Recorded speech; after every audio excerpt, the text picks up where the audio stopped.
think we're good. You have your phone? Yeah. Shall we? Yeah. Okay. Let me get comfortable. All right, we're set. All right, what's up, guys? Welcome back to the third episode of the Soko Chats Podcast with your host, Ben Soko. And today, I got my brother, Omar, again. It's good. Yeah, you good? Yeah. And on this episode, we're going to be doing our usual, just talking, chilling, laughing. Same old stuff. Yeah. As per usual, you guys know the vibes. If you guys seen the other two episodes, if you haven't already, definitely go watch that. It's on my YouTube at Soko Space Chats. And sooner or later, all of these episodes will be available on all platforms once I get that set up. I'm getting that set up soon, guys. I'm just working on the cover art right now. And one of my boys, my boy Will, is actually designing it. He's honestly an amazing animator and graphic designer. And so I'll definitely shout him out once that's done. And I'll also let you guys know when that's out on all platforms. If you guys are watching this on YouTube right now, hit that thumbs up button. It helps out the video. Also subscribe, because then you will stay up to date on when the videos come out. And you guys can definitely watch more. Notification bell. Hit that notification bell button too, as all the YouTubers like to say. Yeah. Smash that like button, guys, And yeah, so I say we just jump right into it. So this week I want to ask you guys for some questions, because I feel like it just makes things more engaging when you guys are able to interact and ask some questions on your own, and we can definitely answer it and just go crazy with it. And so I didn't get a lot of questions. I did get probably like about 5 or 6, which is still enough. We're going to start off with those questions first. If you guys want to ask some more questions next week, stay tuned. I will be posting that story to ask you guys for questions. That will be on my Insta and Snap stories. If you guys don't follow me on there, my @ is soko.chats. I'll probably put it somewhere on the screen, and it'll also be in the description of this video. Also, guys, follow up Omar on TikTok. His TikTok is callme.gaskin, like callme.gaskin. Yeah. Right? Perfect. Yo, I know I never messed that up. I've ever messed that up. Yo, you gotta page me. Right. Anyways, and then his Instagram will also be linked somewhere in the description. Other than that, I just say we jump right into your guys' questions first. We'll go through that, and then we can also get to some of the questions that Omar and I kind of had, or because like this thing, guys, the way we operate is that like Omar writes some questions down based on whatever he's thinking throughout the week or throughout the days, or like whatever happens to him. Anything that comes up. Yeah, anything that comes up. And for myself, it's the same thing too, where I would have seen something on a YouTube video, or would have experienced something, or spoken to some people, and I would have literally pulled out my phone, because like I don't like writing these notes down. I'm not gonna lie to you, Omar. Fair enough. So for me, it's not like for everybody. Yeah, it's not like I don't like writing. I like talking more. And so for me, every time I get an idea, I like right away go straight to iMessage. I'm like, yo, Omar, like this is something I've been thinking. Write this down, and I'll literally just express my thoughts. We'll have a little like 1-2 chat about it, and we'll save it for the podcast. And so I'm sure we have a few of those that's in the notes that we're probably gonna go over for this episode. And I think that's really what were we gonna say? No, that just reminded me that there was actually that one YouTube video that you sent that we're gonna talk about this. So like later on. So there's this. I know. I think it was like last week. I was watching. Shout out to the Fresh and Fit podcast. They're honestly like they're actually pretty sick. I can't lie. Now. Like you started watching them? I started watching them. They make some good content. Like I like to. I told you like it's always good to get other people's perspectives. But like they're good guys. It's good people over there. No, they actually are. And like those two guys that run it, I don't know what their names are, but guys, definitely go check them out, because I like to like support other podcasts as well, and they're doing amazing things, and they're spitting facts for a lot of the things. I mean, they definitely share their own unique perspective on it, and it definitely kind of got me thinking about this one topic that I saw them talk about that I also want to address on this podcast with Omar. And so we'll definitely get to that somewhere later on in the video. So guys, stay tuned for that, or definitely check the description for timestamps, because I'm sure I'll eventually have those up. But yeah, we'll get to it. All right, should we start off with the first question, guys? We're gonna ease into it. So I had to like take pictures of the questions and send it to Omar, because my phone is currently doing the TikTok live. So if you guys follow me on TikTok, I always go live when I do the podcast. So definitely follow me on there. So when we do the podcast, when we're shooting it live, you guys can catch it live. All right, first question is from my boy Lucas. I went to high school with this guy. He said, "This is it's just funny already." He's like, "Spoons or forks?" Spoons or forks? Spoons or forks? It depends what you're eating. Depends what you're eating? It depends what you're eating. But do you not have like this overall feeling like, you know what? I like spoons more than forks. Like, is there not one that stands out to you? No. Or sporks. Or I hate sporks. Sporks to me are like, it tried to have the best of both worlds, but like it doesn't work, because it's not as like pointed as a fork. Right. But it's not as like caved in as a spoon. So it's just like this weird in between. I'm not into sporks, but I think I'm a fork guy. If I had to choose, because I like to use fork and knife. Right. I like to have control, and like so that I'm not like spilling my food nowhere and everything. Right. So fork and knife, I think I could get a lot done there. So most of the time you'd say you're probably using a fork. Yeah. most of the time. No, I feel that. But I'm also not like a soup guy either. So usually, like, I'm eating foods that can be eaten with a fork. You just like never been like a soup guy? I used to, but I just and then your taste buds changed. Nah, like I can eat soup. I don't know. It's just like, to me, it's, why would I eat soup when I could just like eat it with it? You know what I like? I like ramen. Okay. I like that sort of like broth stuff. That's different from soup. Like soup to me is like chicken noodle soup with like dumplings. It's like, it's good. It's not my preferred sort of like food though. You know what I mean? But I'm also like a picky eater. I told you that, right? No, yeah, I get you. So it really depends. So due to the foods that you're eating, most of the time you're using a fork. Yeah. No, I feel that. I mean, like, sporks are first of all weird. I mean, like I mean, I get it. I mean, like, I guess one day a person's like, yo, why don't I combine a fork and a spoon? And I feel like that's a bad job. I feel like that's right. I feel like that's low-key some shit you'd bring to, like, if you go camping or something, you know. Fair it's enough. Like, yeah, let me just have like a multi-use tool, you know, good for anything. Yeah, like, so there's many uses. But I mean, for me, yeah, definitely fork. I can like spoon. That's like I am a big soup person. Okay. and homemade soups are the best. Like, honestly, like at least for me. I mean, like, I know my mom and like all our Balkans, like the homemade food that we make, especially the soups, they go crazy. And so for that, yeah, I have to, you know, because I'm not gonna freaking use soup with a fork. And I'm not gonna be one of those creepy people, you know. Yeah. But most of the time I am using a fork. I don't know, it's just better. Even like when it comes to like you know those certain meals where like you can kind of use either a spoon or a fork. Yeah. I'm still gravitating towards a fork. Of course. Because it's like I don't like scooping like some like I don't. It's weird. I don't know. I just can't. I know people who like eat with spoons more. Like my friend.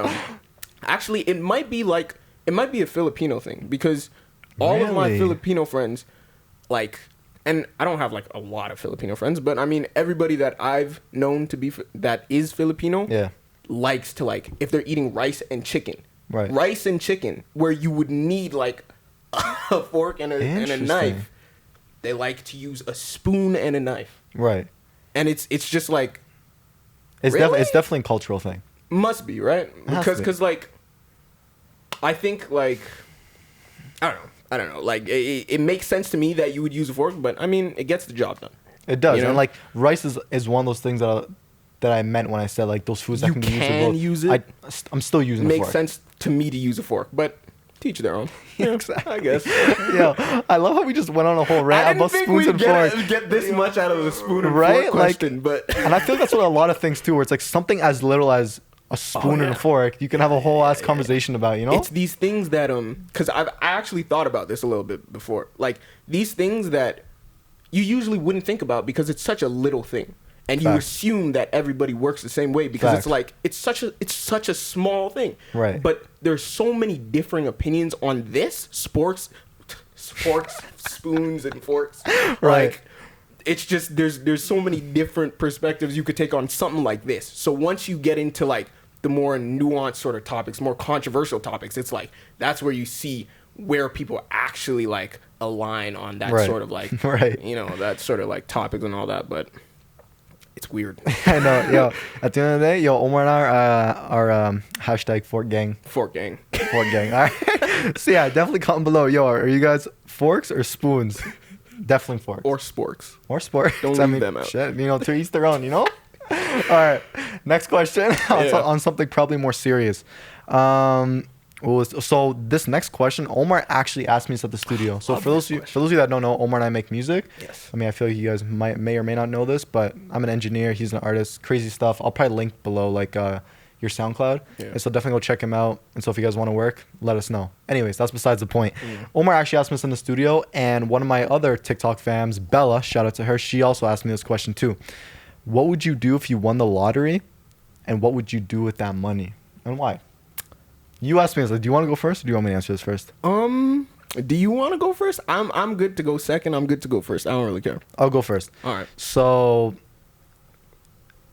when it comes to winning the lottery, I've thought about this too. I feel like all of us have. Like, yo, what if I won the lotto? What if I won, like, if you're in Ontario, you're like, oh, what if I won Lotto Max? What if I won like Lotto 649? You know, and there's a few things I would do with the money.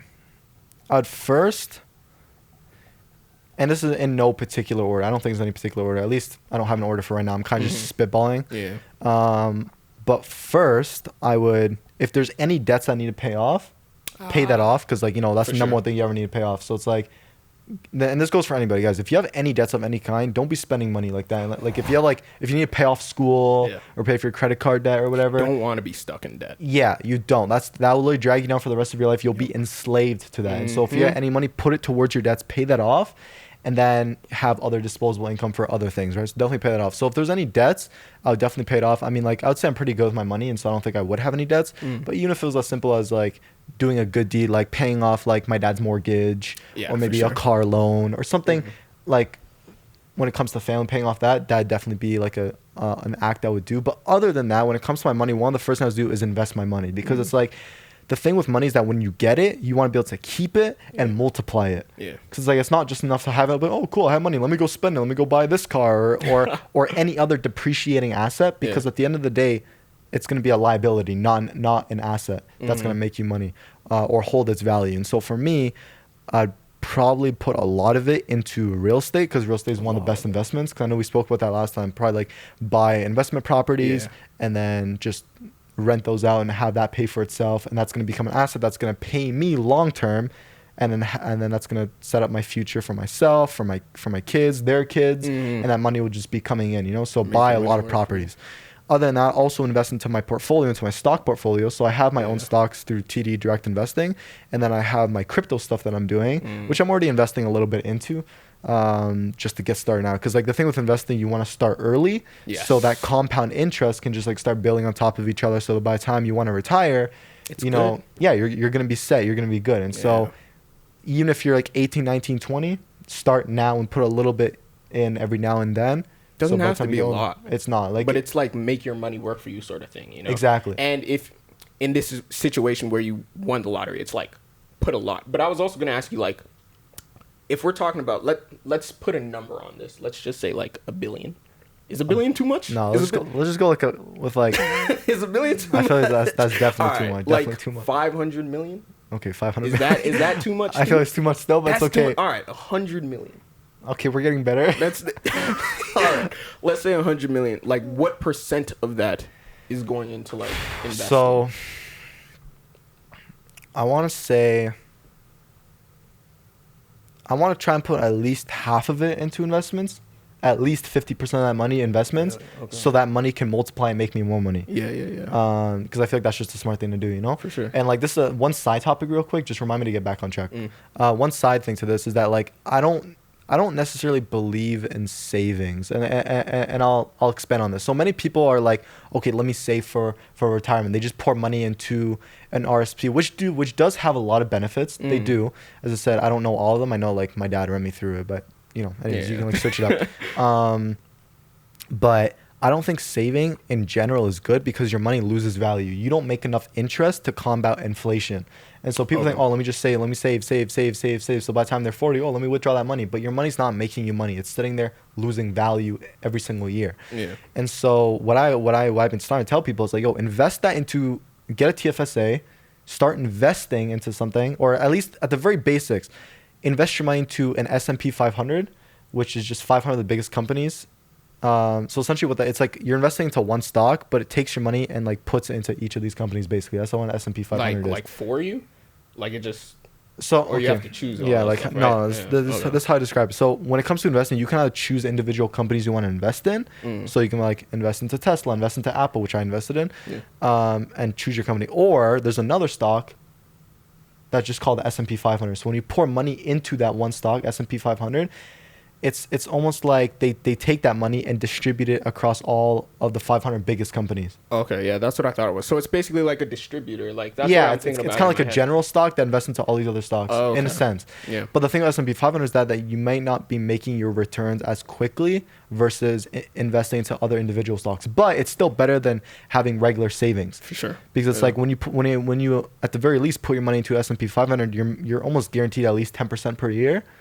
And there you go. Oh, 10% a year. Yeah, that's pretty good. Like it sounds pretty good, but like for me, it's like my portfolio within a year is already at 12%. I check my portfolio, and so it's like so you can make more. That's on the low side. You can probably look at, if you're investing into individual stocks that you know are going to do well, you're probably looking at, as guys, I'm no expert on this. I'm just spitballing random numbers, maybe at least 15, 20, 30%. Okay. And you might get lucky and get something that just explodes. You just never know. But that's why I tell people, I'm like, yo, there's no point in just putting money away into savings if it's not making you money. So put that into, at the very least, an S&P 500, make your at least 10% each year, start early, and invest relatively often. And it doesn't have to be a lot. Yeah. And that'll just compound. Your money will make you more money. And by the time you want to withdraw it, all you'll just have to pay is capital gain, your capital gains tax, and then you're set. And you would have already made so much more money than your savings, you know? Yeah. But there are exceptions to the savings thing. So of course, if you want to save for rainy days, I totally understand that. Let's say you put 10, 20K aside, enough to support yourself for let's say 4 weeks of expenses. That I totally understand. Put 10K, 20K, 30K, whatever it is for you. Money to be like, right, of course. And like, I'd also add, like, for this stuff, like you said, we're spitballing. We're not professionals. Yeah, we're not. Like, we're not accountants. So go to your bank and ask somebody. Like, that's free, right? That's free. You can just go to the bank. Yeah, I think you can set up like an appointment and do it. Yeah, just set an appointment. Like, it's literally free to do it. I did it to, like, when I was investing into, like, I think I have a TFSA too. Probably. Right? Yeah, so, like, I sat down and I talked to, like, the accountants, and I got lucky. I got, like, a super nice person and everything. Like the financial advisors, yeah. That's their job. So they're going to help you through all that stuff. Right. But we were talking about the lottery. I do have, like, a couple more things I want to close out on that, because I feel like this is just, like, so important when it comes to savings. So, yeah, so if you can, like, save for rainy days and also invest your money, great. That's the best way to go. Because then you have that 20K sitting aside. Just don't ever touch it. So that's just like an emergency fund, and then just pour the rest of it into an S&P 500 or your individual stocks that you believe in and want to do, and then kind of just go from there. So those are really the cases when it comes to savings and investing. One last thing I was going to touch upon that is what was I going to say? Oh, if you're young. So let's just say if you don't have a family and you really don't have a house and none of that, when you're in your 20s, or you still, maybe you're in your 30s and you just live with roommates and you really have no obligations still, that's when you risk the most when it comes to your money, in the sense of like you really have nothing to lose. Like for me, it's like I have nothing to lose. Like if I invest this money, it's gonna make me money because I believe in the companies I'm investing in and crypto. And so like I do believe crypto is the way of the future, and so that's why I'm investing in it. And so this is the time where like you pour more money into it. And put in money that you can afford to lose. I mean, it's you probably won't, depending if you take the safe route with investing, you definitely won't lose your money. But this is what I'm trying to say. Like, do it now before you get all these obligations, and you won't have as much money to invest. You know, so start now, put your money in, and don't buy like stupid shit. You know. So just think about your future. Think about, okay, do I want to buy this one item that's going to depreciate and never make me money, or do I want to put a little bit into investing and be like, okay, cool, like, you know, this is the way of my future. And like one example real quick is that one benefit of COVID, at least, I mean, honestly, there's been a lot of good things for me that came out of COVID. I'm not gonna lie to you. I benefited a lot from the CERB, like the Canadian Emergency Recovery Benefit, or whatever it's called. Like we got like money from the government. And so I think it was like last year in 2020, I was getting almost like $2K a month, and ever since then I probably have gotten a total of like 20 grand just from the government, you know. And the thing with me, I invested most of it. I think already, about 10K, 10, 50. Yeah. I think I did. I'm gonna say about 10K into stocks out of all that. So just be smart with your money, you know. Because I was getting this quote unquote free money, I was able to just make the right decision and think about, okay, Ben, take 1 second. Think about the future. Yeah, think about the future. Do I want to like spend all this on like stupid shit, or do I want to actually like invest it? So that's what I'm doing. So like every time I get a new paycheck, I invest at least a quarter of it or a third of it into every crypto. Paycheck, cause I'm still getting like the money. I don't think it's 2,000. Where maybe it could be 1,800. I think it's 18. I think it's 900. Yeah, it's 900 every 2 weeks because they take 900. They take 100 out for taxes. And so I just invest at least 300 of it directly into. I've been doing crypto. I'm focused on crypto now. And so just doing that and kind of just going through, or invest it back into like my equipment for my music stuff, which is an investment back in my business. So I don't consider that like dumb shit, because it's like it's my business. That's what you want to do, like, exactly, going forward. And I can write all those off as an expense for my business. And so just getting better gear, like this mic, or like a new setup, or new like speakers for like my actual music, or plugins, or whatever it is that will improve my service or whatever, you know? And so putting it back into my business or into stocks, because like business is also an investment in yourself. I consider it a big investment. And so if you have your own business, that's another investment to make, as opposed to just saving and invest it back in your business, because your business will make you more money than just putting your money into savings. Does that make sense? Yes. No, that does make sense. I mean, like in the long run, investing in your business or your craft or whatever that may be, if like you're trying to go forward with like that as your career, it's definitely going to make you more money than your savings. Because like you said, your savings, it's not really making you that much money. Like, it's not.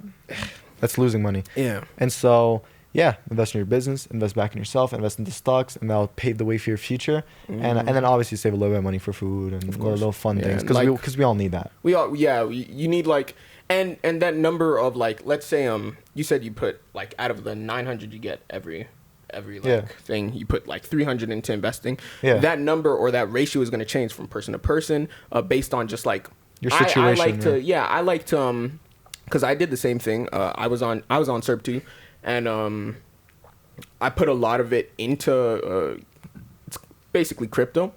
So like I have my money making money for me, but I also kept a lot of like a fair amount to buy like things that I'm into, you know, like whether that be like clothes or like just like my own like, because I told you I'm frivolous some of the time. So if I want something, I want it, so I'm just gonna get it. There's nothing wrong with that. Nothing wrong with that. But you do have to be smart about things and be like, okay, how much money do I want to be able to just spend whenever I want to spend? The rest is gonna go into my businesses, my investments, and all that stuff. You know, like it's just something to be mindful of. Yeah, just be conscious of your money and where it's going. You know, and one of the traps that I fall into when it comes to having money in my account is that like I just love seeing money in my account. I love opening my bank account and seeing $850 right there, $900. Fair enough. And like for me, I'm not gonna lie, there's a part of me that's like, oh, I don't want to spend this. I don't want to invest it, because I just love seeing that money. I really do. But it's like that's something you have to fight. You have to fight against your ego in this one and do what's right, you know. And so at the end of the day, I'm like, okay, Ben, like don't be stupid. Don't let your ego get in the way. Would you rather see these digits in your account, or would you rather see the digits increase over the next 50 years, you know? And so, then I fight myself. I'm like, okay, Ben, don't be stupid. Put that money there. Put this money here. Because, as I said, the one thing I always think to myself is if you keep this in your account, it's going to lose value. That's the one thing I always come back to. And if there's one thing to take away from this is, for as long as money is just sitting in your account, it's losing value. And so either invest it, put it into rainy days savings funds, or what was the last one I was gonna say? Investment, or business. You're sure. Anyways, but yeah, so that's the trap that I fall into. But I just think back to that, and I do the right thing, and I invest into like my crypto or my portfolio or whatever, you know. So yeah, I think that covers the whole topic of savings and like kind of like investing and everything. I think it covered everything, because these are things I think about on a regular. Do you have anything more else to add to that before we get back to the lottery? No, I don't. I'll say that you probably think about that a lot more than me. Probably. I like to. Oh, sorry. One thing too. One more thing to add to it, and I just want to let you guys know that it's not bad to also spend more money on like stupid shit too. You know, it just depends on your lifestyle. It's like. But just know that you're not going to be investing, and that you're not going to have, like, if you have a lot of money, okay, whatever, you know. But this is for people that are, like, more middle class, like the way Omar and I are, and, like, kind of just thinking about the future more. Because when you have a lot of money, you're really not thinking about the future, because money's not a problem. But for most of us out there, you know, you're thinking about the future, because you want to have money, you want to be financially free. And so, but if you choose to spend it on other things instead, just don't complain when you're not investing, or don't complain that you don't have money for the future. Don't complain, period, if you decide to spend it on like other things other than investing. But it's okay. We're just telling you how to be more conscious with your money. As I said, once again, we're not experts. This is just based on like what I've seen and what I do on my own. You guys can do whatever you want, but this is just what we do. Anyways, okay, go on. So on to lottery stuff? Yeah, I guess so. We're coming back to that, right? Yeah, I think so. So we're going with 100 million. What I would do if I won that much money. Do you want me to finish what I was gonna say? Because like, go ahead. Because I want you to say your thing, but like, of course, like I know I started answering that question and I segued. So it's gonna have to go back to you. So I would say at least 50% of it is gonna go towards some kind of investments that can make me more money and multiply my money long term. Then obviously part of that is like some like rainy day savings funds and all that stuff. Then the next, let's say, Let's see, 50% is for investing. We'll go right off the bat. I'll put 10% aside for like stupid shit, like little things like maybe getting a new car, like or like a new house, and like for that, and like maybe vacation stuff. So I'll put 10% for all of that, because 10% is more than enough to cover all those things, like vacations and all that. Exactly. So 50% investment. Now 10% is for personal. So now we're left with another 40%. Probably maybe like another 10%, 20% distributed across like family, some friends here and there, you know, and pay off all their expenses, take care of them. Of course. And then the last 20%, it's a good question. I don't know. So what did I say? I said, I'll probably give back to like some like charities and like stuff like that. Or something for the greater good. And, or maybe I'd say like, I'll distribute that, like the last portion of that last 20% kind of like investment back into like my business and then some other donations. I don't know. We'll see. It's my main thing is investing into like real estate and portfolio, giving back to my family and friends, and like paying off all their shit, and then investing back in myself, and then having like those personal like disposable income for like new car, new house, all that shit. So do you think like if you won the lotto, would your lifestyle itself change? So yeah, this is a good question too. I think it would change in the sense of like, I mean, I would still be me, of course. Money wouldn't change me. I mean, money just exposes you, and so I agree. And we can definitely get into that in a bit. But for me, I don't think so. I mean, like I'd probably end up moving into a penthouse, and like before we got on, well, give me that. And so like probably, as I said, as part of that 10% I was telling you about, like to spend on myself and everything, I'd probably move into like a penthouse right away. Cause like, as I was saying, before we started this podcast, this is the first time Omar has actually ever been to my condo. Yeah. And cause I've always been at his place and we just like chilled there. But, one thing I always like to show people when they come over is the amazing view I have on my balcony. Cause the view, like I live on the 25th floor, and it's just amazing. It's just looking at the like, especially at night when the lights turn on, it's beautiful. And so I know Omar was taken away by that view, and I know you were expressing how beautiful it is. You know, it's really nice. Like you could see like a bunch of cars. Like the highway's right there, so you see the cars, but there's also like all the greenery that I was talking about. Like it's so nice. It is. And then I live like relatively close to the airport, so when the airplanes are landing, you can see it. It's honestly beautiful. And so one of my dreams before I ever want to move into a house and settle down with my family is to move into a penthouse. So I'd probably move into a penthouse right away. Probably get my dream cars. My two dream cars is a Tesla X and a G-Wagon. Okay. So I have those cars, and then that's really it. And just start paying off everything, right? So I don't think my lifestyle would change in that regard. I'd still be in Toronto. I'd still be working on TikTok. I'd still be working on music, because those are things that kind of keep me going on a regular basis. And that, you know, just because I have money, I still need to do something on a daily basis. Of course, I can't just like not do anything, so I'd go crazy. Because like people think, oh, when I have money, I'll just retire. And I totally understand that with people who are older, that's worked so many years and they just want to live their life. I get it, but you know, I'm still young, you know? It's like I want to be able to You've got a lot to do things, meet people, put out content, provide value, and just build my businesses other than the money that I already got, you know?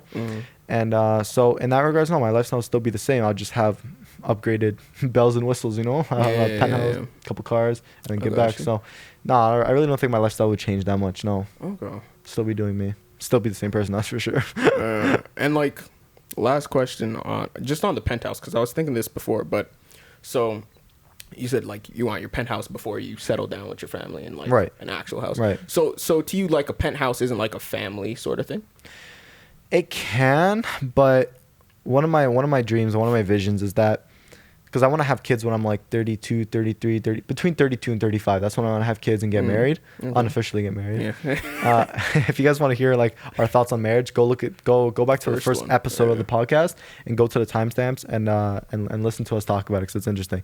So unofficially get married and then have kids at that age. And one of my dreams is like when I have kids at that age, I want to move into a big house with a backyard where my kids can play and where I can have barbecues and just have a lot more space and just be like in a community like that, you know? Because you don't get that in a penthouse. You don't have a backyard. There's really no sense of community. I'm not gonna lie to you. In a condo, there's just not. That makes sense. Everybody kind of keeps to themselves. Everyone kind of keeps to themselves, and like it's just, I don't know. It's just, I like that. To me, it feels more of like a penthouse, and like living in a condo life is more of a, okay, this is more for like if I'm working, don't really have a family, I'm kind of working towards a house. And this is, because this is all temporary. This condo situation, I love condos. I truly do. I love being high up and I love penthouses, but it's all temporary until I get my family one day. Because as I said, because of Fair all enough. the reasons I listed, and I want to have my own basement, have multiple floors, big yeah. bedroom, like all that good stuff that comes with having a house that I can't get in a penthouse. That's you fair. know, and so that's why I want to have a house when I have kids, but I want to have a penthouse at least before then, if possible. We'll see. Yeah. You know, we'll see what ends up happening. Yeah, we'll just kind of play by ear, you know. But I mean, like even if like you don't have the penthouse before, if you make as much money as you want to, you're still gonna be able to buy a penthouse and like be able to like go to the penthouse for like occasions or anything like that. Like that would be really sick. Who knows? But for me, I think because like you've thought about this a lot, right? Yeah. So have I, and I've spoken to people about this, and before my answer was I'd just buy an island. I mean, I'd obviously. It would be a vibe. It would be a vibe. It would be a vibe because I'm the type of person I want my own like land. I don't want any neighbors. I'm not gonna buy an island because I realize how impractical it could be to like have groceries and stuff and all that stuff. Like, I mean, when I say island, some people might not understand. I mean uninhabited. I mean like I want an island. Oh, what? Yeah, Oh. no. But that's just impractical, right? So my answer now is, of course, with all the investing stuff, like I definitely invest some stuff, pay off my debts and all that. But my main focus, and like give back to like my family, friends, and stuff like that. But my main focus is I'm buying some piece of land, a kilometer radius around this house. I don't want a big house. I want like the same house I have right now, that sized house. Like it's good. It's big enough. I have the space. Yeah, just to give people context, how big would you say it is? It's like 3,000 square feet? I don't know square feet like that. Okay, I've done more real estate videos. I think I'd know. I'm just thinking, because Omar lives in a really nice corner house. Corner houses I love. First of all, I love corner houses. They're beautiful, and your house is really spacious. It's a pain to shovel snow, though. Yeah, no, I get it. I mean that's the thing with houses, you know. But that's what you sign up for, you know. Yeah. And mowing the lawn and all that good stuff. I mean, that's the benefits of a penthouse. You don't have to deal with that. But I mean, for me, houses, the benefits of a house outweigh the benefits of a penthouse, in my opinion, for my lifestyle that I want. I think I agree. Well, what I was gonna say is so I'd have that kilometer radius, no neighbors. I want to be able to live in solitude and peace, right? Not necessarily with a family, but I'd be down, right? But I'd pay for a chef. I'd pay for an accountant. I'd pay for a maid. I'd pay for like people to mow the lawn and all that stuff. If I have the money, I'm not doing anything but making music and making videos, doing the stuff that I want to do. Yeah, I feel If I have the money, I'm not worrying about anything but that stuff alone. Because that's just what I want to do with my life. I don't want to do anything else.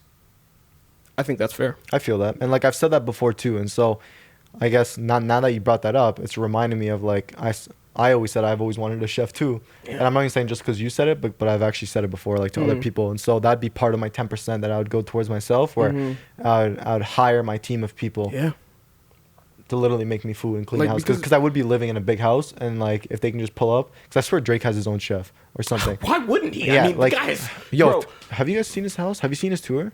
Bro, I swear that's like a tour video or something of his house. My brother, we were chilling, right? And he was telling me how he has beef with Drake. I'm like, yo, wait, like, what? Why do you have beef with Drake? Like, what did Drake do to you? Drake's never met you. I kind of low-key don't believe that. This is the reason he has beef with Drake. Because he saw a video. Oh, you mean like that? Yeah, not like Drake doesn't have beef with him. He has beef with Drake. I highly doubt he's like met Drake like that, you know? Yeah. So he saw a video on Instagram of Drake showing off his outfit and going through like from head to toe. Oh, I know. How much everything cost? It was like 10 grand. Like, it was, yeah. No. It wasn't 10 grand. But I know what you're saying. No. I mean, like for the jacket. It was like alone. a mill. The entire outfit was a mill, and he went through like everything. And that's just, my brother was not with it. He was like, that's flexing just to flex, you know, just to flex. Oh, I have all this money, and that's just not our vibe, you know. Like it's like, I get that. I don't know, but yeah, Drake has so much money. Like, why would you not have a chef at that point? You know, at a certain point, like I agree. Like that same question I asked you, I don't think my lifestyle would change because this is stuff I want now. Like this is the stuff Like, nothing about me is changing. It just means I have access to that. Right. Now, you know? But at a certain point, once you get enough money, it's like, there's certain things like, why would you go on, like, a public transit when you could just pay to fly over there in a private jet? You have a jet, it's like... I mean, that's the thing. Money buys you access. That's like literally the biggest thing that it buys you. Yeah. I don't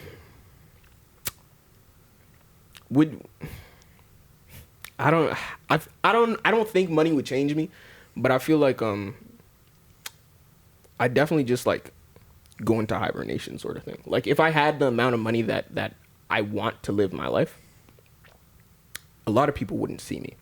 Cause I just be in my little, in your cave. In my cave. You just have like a big ass basement, and I'd have my studio there. I'm pulling up. You pull up. Like, we make music, right? You know, like, we'd be going crazy. Fam, that'd be me too. I'd be like, yo, come over to my studio. I'll come over to your studio. Make a podcast one time. Just it would be crazy. I really like that question, the lottery question, because it like so many opportunities, so many possibilities of what you could do, and it really shows like what a person wants. What they want to achieve and all that. Right. It's really cool. And that's why I said money exposes you, because it's like when you don't have money, you're kind of like living like, you know, a regular lifestyle where you just like, you know, have your 9-to-5 job or not, or your businesses or whatever, making your money, allocating your money, doing all this stuff with your money, like all the stuff like middle class people would do. And so when it comes to getting a lot of money, then it shows the world who you actually are. What do you spend your money on? What do you do with it? Do you buy stupid shit just to flex on people? Are you smart with it? Do you become all cocky because now you're rich and you think that you're better than everybody else? That's why I said money exposes you. Yeah. I think you get into like, when you say that, it really brings up like, because money is very tied to power. Facts. And power, some people say power/money corrupts people. I've heard that. I agree with you. I think it exposes somebody, because like I was looking and this thing, sorry to interrupt you, it exposes if you're corrupt. Do you know what I mean? Like, you may not be like, because you don't have a lot of money, it's hard to be like, you can still be corrupt, but you won't be as corrupt. But now that you get a lot of money, it'll bring, because like corrupt, I feel like if you're corrupt, it goes hand in with your personality. Like you have like a corrupt personality, or like your personality leads you to be corrupt. Well, do you know what I mean? I know what you're saying, but I feel like people become corrupted. You know what I mean? Like, it's like somebody, you could start off good, you get a lot of money at first, like, because I've seen this a lot in like movies and stuff, because it's like it's a lesson to teach children. Right. You know, people start off good, they get a lot of money, they get power, and it's the power like actually, side tangent, but not really side tangent, but a show I really like is called Vinland Saga. It's an anime, and they get into the crown, like as in like kings and shit, and how the crown will change a person. You could have the best intentions, but that's not what the crown wants, because the crown is where the real power is, and the power will corrupt you and turn you into like just a terrible sort of king. That's the sort of thing they go into there. So I see what you're saying. I feel like some people can be corrupted by power, and then other people are exposed by power.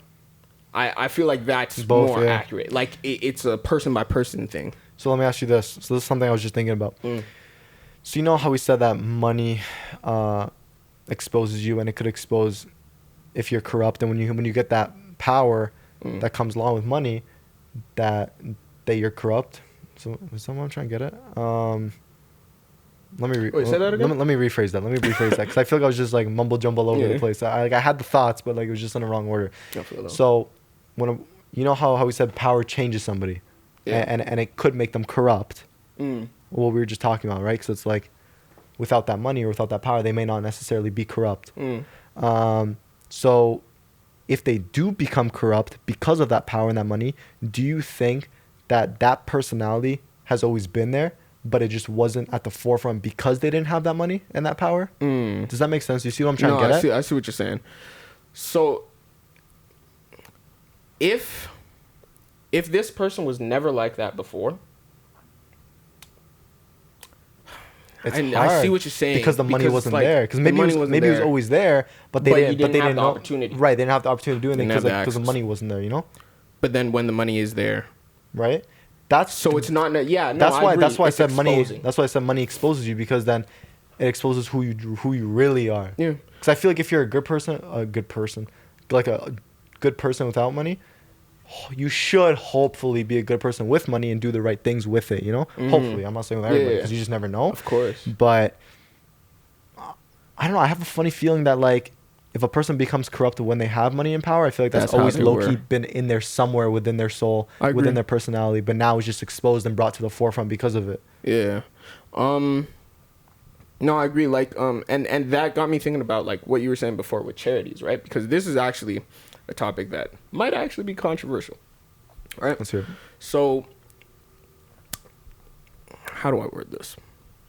Okay, so, like, you said that you'd put some of that money into, like, charities or, like, like that sort of stuff. I mean, a side benefit, well, not only to helping people because I want to help charities, but, I mean, some people use that to, like, write off their, like, some business expenses and some of their personal expenses. Really? Yeah. So even with your parents, I don't know if your parents have ever done this. I know my stepdad has done this, where if you put a certain amount of money into charities, you can deduct that from your overall taxes. Wow. And that's crazy. People are benefiting off. And you don't even have to have a business in order to do that. Really? And so you just it's just like if you donate, it's just like RSP too. If you put money, this is one benefit to an RSP. That if you put money into your RSP, it's also deductible from your taxes. Okay, yeah, so I knew that one. As opposed to thinking of it like in a negative way, like, oh wow, like it's also helping your taxes. Think of it like it's an incentive to invest into charity. It's all how you look at things, you know. It's like you can look at it as a bad thing, like, oh, but you're only doing this because of your taxes. Yeah, they might only be doing that because of their taxes. Like you can have both, but at least you're helping people. You know. I feel you. Because the reason that the charity thing stuck out to me is because I've heard people like bashing people like, what's his name, Jeff Bezos or something, for like, I don't know, let's say he gave like $100 million to freaking charity, or no, let's say he gave $5 million to charity. This guy's a billionaire, right? And people were like bashing him because it's like, you're a billionaire and you gave $5 million to charity. But I don't have that view because I'm like, well, I don't agree with them. Number one, $5 million is a lot of money regardless, right? But number two, even if he didn't give a cent to a charity, I don't think, or personally, I don't think I have the right to even be talking it to him because it's his money. He earned it. Like, you could have your moral opinions about something, but at the end of the day, that money is not yours. If you had that money and you would give like X amount of money to the charity, that's great. That means you would help people where you can. But if he's not like that, it's his money. You don't have any right to really talk to that. You know what I'm saying? Like, I think I would give to a charity just because, you know, like, people are in need, sort of thing. Right. It's the right thing to do. Like, I don't think people would know about it. You know, like, if I give to charity, people, like, I wouldn't make it an event. Right. Because I want to be famous, right? So I'm thinking, like, the lottery to me is obviously getting money and everything, but a real lottery to me is me achieving my dreams. Like, I want to do that. That's the true lottery of life, yeah. Lottery of life, right? So being like, if I were to be famous, I'm not gonna make that shit public because to me that gives the air of publicity stunt. It's like, if I'm giving it to charity, I don't really need that. Right. I'm just trying to give opportunities to people and everything like that. So I don't know. Charities are a lot of people, I think, or a lot of times, like, other people are benefiting from these charities than the actual right, because of the side benefits. Because of the side benefits. But like you're saying, it's like you could just do both. You know, like, you could have the benefits on the side, but as long as people are benefiting from it, I don't think it really matters. So, because it kind of like weighs itself out. You know what I'm saying? Yeah, agreed. You know what's funny? Actually, I saw, and this has nothing to do with charities, but it has to do with lottery. It's so funny. Literally, I think like not even like a few hours ago, I was on Instagram and I follow an account called Six Buzz. So for those of you who are in Toronto or somewhere in Canada, you might know about Six Buzz. Yeah. They posted this news about how this like 31-year-old or 39-year-old, I don't know how old she was, somewhere in her 30s, won the lottery like yesterday or last night and just didn't even tell anybody. Like, just nobody, none of her friends? Like nobody knew until probably like I don't know, but like I don't know if she ended up telling someone because they posted about it. Yeah, but I mean, like, it had to get out. And she was like 100 million too, and like it was like, I think it was 100 million. I have to pull up the post, but I was just like, it's funny because we were literally just talking about it. I'm like, I don't know.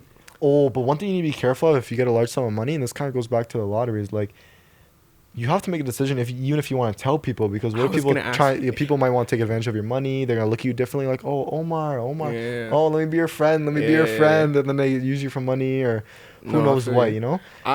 Be careful. I was gonna ask you, like, where is the cutoff for you? Because, like, I know you said, like, you're gonna give back to your family, your friends, and I would too, right? So obviously, like, my immediate family, right? Like my mom, my dad, of course, my brothers, sisters, the people right? around you. Yeah. They are like. I was talking to my sister about my island that I'm gonna buy, right?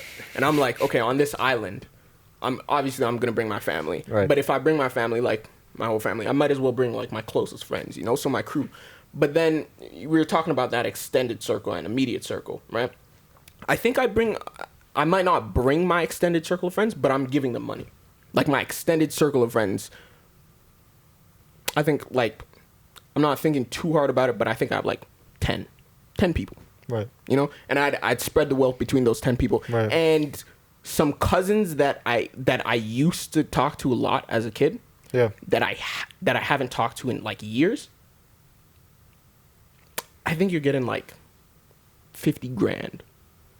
I think 50 grand is 50 fair. grand is a lot of money. 50 grand is a lot of money, you know? But the thing is, we're talking about 100 mil.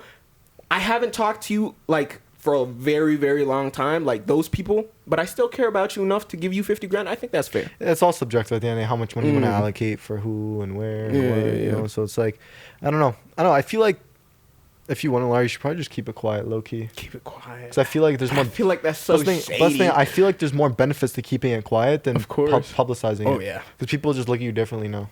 And now you don't know if they want you for your money or for actually you. You gotta be cautious at that point, yeah. Yeah, and so it's like I feel like be low key about it and then distribute that wealth, low key. Low key. Yeah.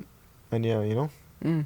So if you distribute to your friends and family, just tell people. Don't tell them. Okay, don't tell people that it's me who won the lottery. Don't go like flaunting shit and everything. Right, you know. Like, it's like I don't know if it's good for your image, you know. Yeah. That's why it's like.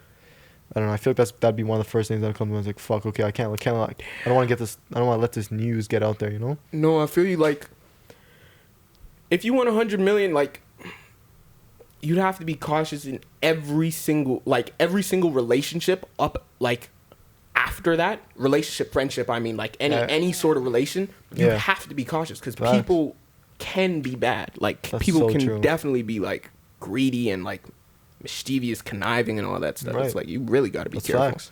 That's very facts. That's terrible. I know. It's I don't know. It's money for you, man. Damn, that was good. That was a good conversation about money. Fuck, bro. That question is a great question because we went off like on like 2-3 different tangents on this. Really good question. I like that. But it was amazing. It's the other one. Shall we? Yeah. All right. Next question. So Bella actually asked 2 questions. That was the first question that she asked. The second question is, if you had a weird date that you weren't feeling at all, would you bail halfway? Or if you didn't bail, how would you get out of it? So this is assuming you try and get out of it regardless. You know what I'm saying? What do you mean? Oh, you mean like you already told them and they're like just... No. I'm saying like, even if it was a weird date, you could choose to stay and finish the date. But she was phrasing it in the sense of like, you want to get out of it. You're already committed to trying to get out of it. That's the perspective she's coming at it from. But I want to try and expose both perspectives. You know? Okay. I also think it's subjective of like what does weird mean? Because she didn't specify. You know? Because it's like is weird like.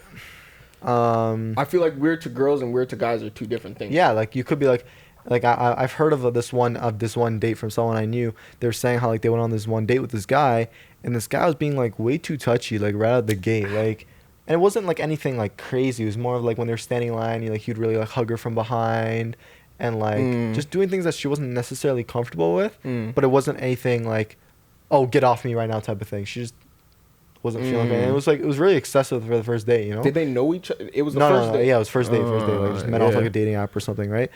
And so that could be technically weird, that could be considered weird. It's like I don't know what context we want to go off of, it's like we can just pick a situation and kind of just talk about it. Like let's go with that situation because I feel like you're right, like weird is a very subjective term because in that situation, some people are just touchy. You know, that's the thing. Some people, like, literally, like, I'm not a touchy person, right? But I've had friends who are touchy that I'm not comfortable with it, but I'm not gonna be like, don't touch me, you know, because I know that's the way they are. Right. But if you're okay with it. You're like, I'm okay with it. It's like, whatever. I'm not like that, but whatever. Do your thing, you know? But if it's on the first date, it's like, you have to show some restraint, you know? Show some respect, like some personal, what's the word? Personal space. Personal space. That's the thing. So if you're in a situation where the person really isn't respecting your personal space, you think it's kind of weird, you're not really feeling it, and you want to get out of the situation. And what was the question? Like, how are you going to leave, or would you? Yo, can you lock your phone again? Yeah. Because, like, I know the second part, too. I think the second part is, like, if you, this guy. Thought it said low battery. You're good. Well, my camera's low battery, so I'm going to have to pause this in a sec. It's a matter of, like, if you weren't feeling the date at all, would you just bail halfway? If you didn't, how would you get out of it? Oh, if you didn't bail. Yeah, like how would you get out of it? Which is like you're still bailing either way. Like, yeah, if it's either you're bailing halfway or you're bailing like at some point. You know, it's like, I mean, I get it. How would you bail? I mean, I think the best way to bail, like. So this is what I'm saying. Okay, it's hard, but you just got to be upfront. Let me do my thing, and you might think of something. Cause I have some thoughts. Sure. So if it was something you were, let's say, it was uncomfortable, but it wasn't like, we need to end this right now. So something as small as like, oh, you're touching me, I'm kind of uncomfortable, but not a reason to necessarily end the date right away. I think first you want to like be communicative with that person. So tell them, be like, hey, like, you know, can you just like relax a little bit? Like we're just being a little too touchy, right? At least have that first initial conversation with them. And if they're if it continues. Yeah, if it continues, right? And if they totally respect them, maybe they just don't know. A lot of people do things and they just don't know if you're uncomfortable about it. And so tell them. If they're like, oh my God, I'm so sorry, like I didn't know, then I think that's okay, because, you know, they understand and they kind of back off. You know, if they don't back off and like it's really starting to get to the point where like they obviously haven't learned their lesson, then like how would you bail out of it? I mean, some people use the old excuse like, oh, my mom's calling me, or like let me go to the washroom, never come back, which is kind of like aggressive. I mean, I think if you're gonna bail out of something, you should probably do it like, oh yeah, mom, oh, you need me home right now? Okay, yeah. I'm so sorry to cut this, but like my mom needs my help, or my dad needs my help, or like my friend needs me. You know? Yeah. Text a friend to call you and be like, make sure like they know what's up, and they'll just be on the phone like, hey, like this is what's happening, and just be like, oh no, I'm sorry, like, and then you gotta get up and leave. You gotta get up. Or like another one is like, I know I did this with one of my friends where like they were going on a date, and I told them, I'm like, hey, like text me like the letter X, or text me something, and then I'll like text you back, like saying like mom needs you or something like that, like an actual text message, so you can show that person, you know. Or if anything were to happen, literally just call me to come pick you up, and I'll come pick you up and like pretend like I was supposed to be meeting you here, you know? Like you were supposed to be meeting your friend after the date, and they just came early. But this is all assuming like it's to the point where like you need to leave instantly. I wouldn't recommend just going to the washroom and just cutting. I definitely that's kind of mean. I'd rather like let him know, you know, like, because at that point he's like, he or she is gonna be waiting there. Right. Yeah, like you don't want to waste. That's like a true dickhead move. You know? Like, but I mean, like at the same time, you might be thinking like, well, this guy was being weird with me, so maybe he deserves it. But it's like, no, I don't think. Literally, like the only case I can think of where you should do that is like if they're being threatening or some shit like that. Like, if they're being threatening. If they're being threatening, it's going to be even harder in that situation. Like, you got to actually, like, at that point, anything, like, go to somebody. If you're in a bar, right, and some guy's, like, being threatening and you're, like, starting to worry about your safety, I think I actually saw a video of, like, there's some sort of code that you could say to a bartender. Like, that a girl could say. There must be. So, like, talk to anybody else in the bar. Because, like... If it really comes down to that, you got to do whatever you can. Yeah, go to someone. Or use that washroom excuse and lock yourself in there. Because if you need to call 911, call 911. Because at the end of the day, they're there to help you. And I know this happens more to girls. Like of course. I've never heard any guy that's like, this girl, you know, I felt weird. So yeah, especially for you girls, like, you know, if it gets to that point, like go to the washroom, like for you in a little bit, call 911, call someone to come pick you up right away. I'm sure your parent or your friend will come right away. And when you get out, like even like pretend to talk to like the waitress and be like, oh, can I get the bill, and like tell them what's happening. Like do everything you can, right? That's like worst case scenario, which rarely happens, but it can. Well, I'm not going to discredit that it doesn't happen, because it happens. For sure. And I'd even say if this is like, if you're meeting somebody you don't know for the first time on a date, let somebody close to you know. Like they're going preferably somebody with a car. So that they can like come and pick you up if need be. You know, like I don't think you should go out with somebody without telling anybody in your life, because they wouldn't know at that point. It's like, oh, they're just going off doing their own thing. But yeah. No, literally. Yeah, I think that's really it. So if you're feeling weird, first have that conversation with that person. Let them know first. But if they continues, stop, cool. Then that already reveals something about their character, that they're a nice person, that they're willing to respect your boundaries. If they don't, that also reveals that they're a shitty person that doesn't respect your boundaries. And if they continue not to listen, pull one of those excuses. And if worst comes to worst, like leave right away, like to go use the washroom or some shit. And do what you got to do, you know? So I mean, bailing halfway on a date is only if they're like, if it's like the worst comes to worst. But also, if you have a weird feeling even going into the date, don't go on the date. That's true. For what I don't know why people do this. Like, it's like, not a must. Like guys, talk like, oh, this is a whole nother thing I want to get into about dating, because guys, don't go on a date before you've at least gone on a phone call or FaceTime the person.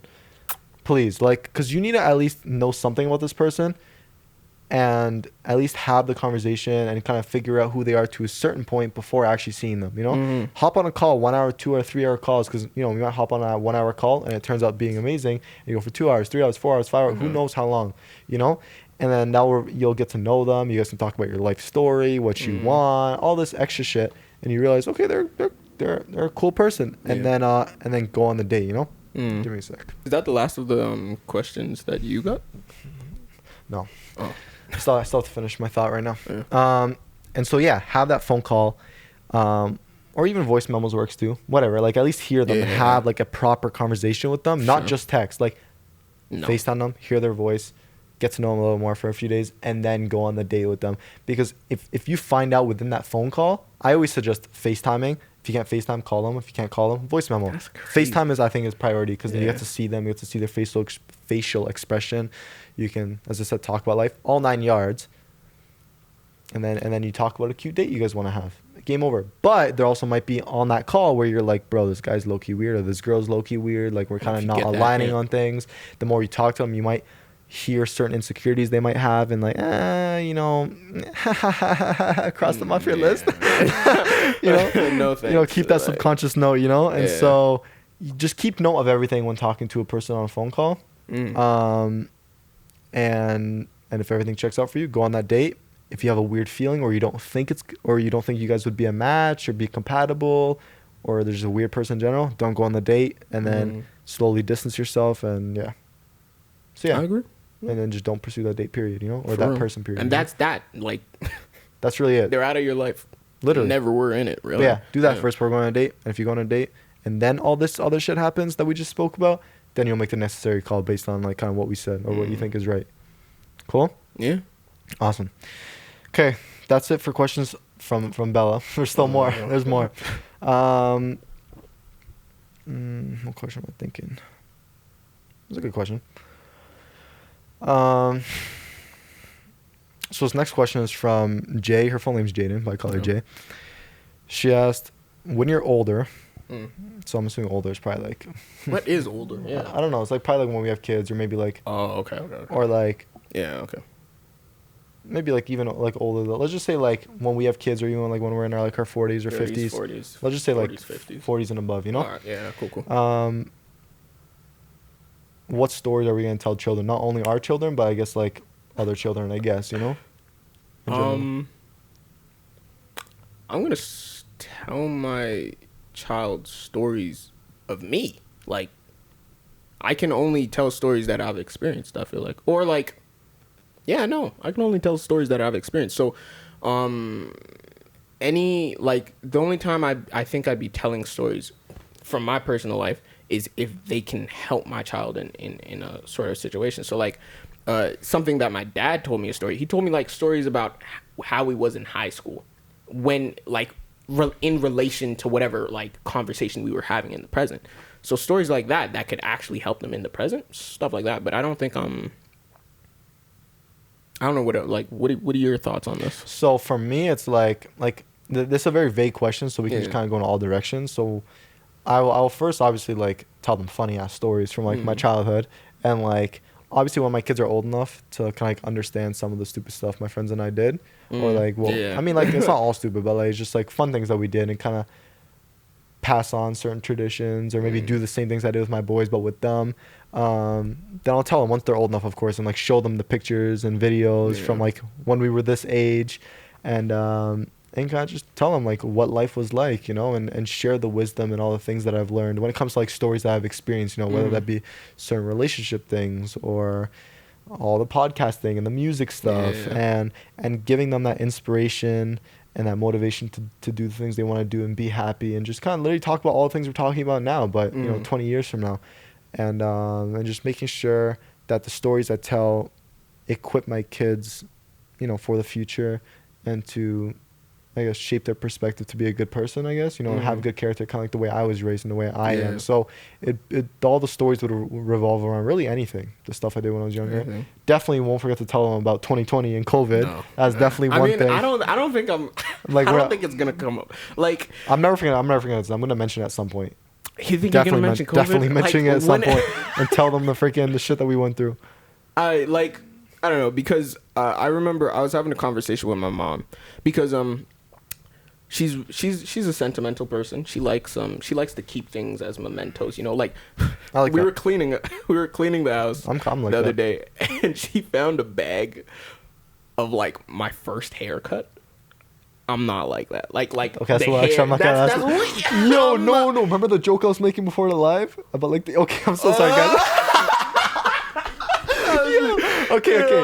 So, this is so funny that you brought that up. Okay, so you know how Omar just spoke about how his mom found like basically like zipped up hair like in a bag, right? So, before the live started, we were testing the mics, and I don't think I don't think we were recording. We definitely weren't, because I was just testing levels. And as a joke, I was saying random shit. I was just like, oh, today's a perfect day to like mop the ceiling and mow the pavement, and I think it's time to like cut a person's leg hair and put it like in a bag, in a Ziploc bag. And we started dying. So I'm like, it's the most random shit I said. Came up. And then Omar here was like, yeah, so my mom found my hair in a bag, you know, and then I decided to keep it. I was like, huh? Yeah, it was just funny, because like, oh my god, she's a freaking sentimental person. I'm not, and we were. But you're not for anything. Like when it comes to like certain things from your childhood, like obviously, okay, I'm not gonna lie, that first haircut's a little bit extra, but like when it comes to like, let's say if you find like a teddy bear that like you had like when you were like a kid. Not me. No, really, nothing. Like not at all. You wouldn't keep anything from your childhood. No, really. I mean, I don't think I really. I don't think I attach those emotions to the physical like things. You know what I mean? Like I think I'm the person where I'm just like, if it's that important to me, I'll just remember the feeling, sort of thing. Like and just like, if I want to reminisce, I'll talk about it with somebody, you know? Okay. So I could see like why people like the physical sort of like memento stuff. Because it brings you back. It brings you back, yeah. So what I like is like seeing like old videos of like me and my boys in high school. So you'll keep all your videos. I'll keep the videos. You won't delete any of them. Yeah. But like not actual objects. Not those things. But I didn't take my grade 12 graduation picture. So I'm not in the yearbook. What? Yeah. Why? You just didn't show up? Because I'm not sentimental. But like, yeah. It's not even like a sentimental thing at that point. I went. That's just weird. I saw the lineup and I was just like, way too many people for something that I don't care about. I'm not doing. Why am I not surprised that's something you would do? Like, I was just like, but the thing is, like, so there was those photos, like the graduation pictures, and then there were the prom photos. Didn't go to prom, so I'm just not in my yearbook, right? And my mom was like, well, what are you gonna like? How are you gonna show your kids? I know your mom hates that. Yeah, I know your mom hates that. She hates that. I know she shat on me for it. I know. She's like, how are you supposed to show your kids that you graduate? I'm like, Mom, I'll tell them. Have I asked you if you graduated high school? And she said, well, no, it never came up. And I'm like, exactly. I don't think my kids are ever gonna ask me like, Dad, did you pass high school? It's like, they're not gonna be concerned about that stuff. I don't think children are as concerned with their parents, at least when they're young. Yeah. At least when they're young, you know, because it's like self-absorbed. There's folks on there, literally, bro. You gotta fill them with knowledge, you know. Yeah. I mean, unless they're curious and they start asking you a bunch of things, you know. I mean, you might have a curious kid. That's just like, have a curious kid. Like, that would weird me out though. You think so? Well, you wouldn't see that as like a sign of like intelligence. I'd see that as a sign of intelligence. You know what though? If they were like super curious and want to know about like everything. I think every parent thinks their child is intelligent. So I feel like I'd be cautious when so? I think so. Like, no, bro. The amount of times I've heard like, oh, this kid is really smart. Like, this kid he's an intelligent kid. You know, like I feel like it's just parents are biased. Like they have to. No, I get that, but like, have you never heard of like parents that are like, yeah, you know, this one kid's smarter than the other? I've heard that all the time. I haven't heard that. Not all the time, but I've heard kids make that joke, and like I've heard parents that are like, yeah, it's kind of true. Wow. No, like, you might. No, listen. You can love your kids equally. Oh yeah, for sure. But you know which one's smarter. Yeah. Like you might be like. You said you wanted an only child, right? Yeah, I want one kid. Can you expand on why? Because I don't think we got into the reason.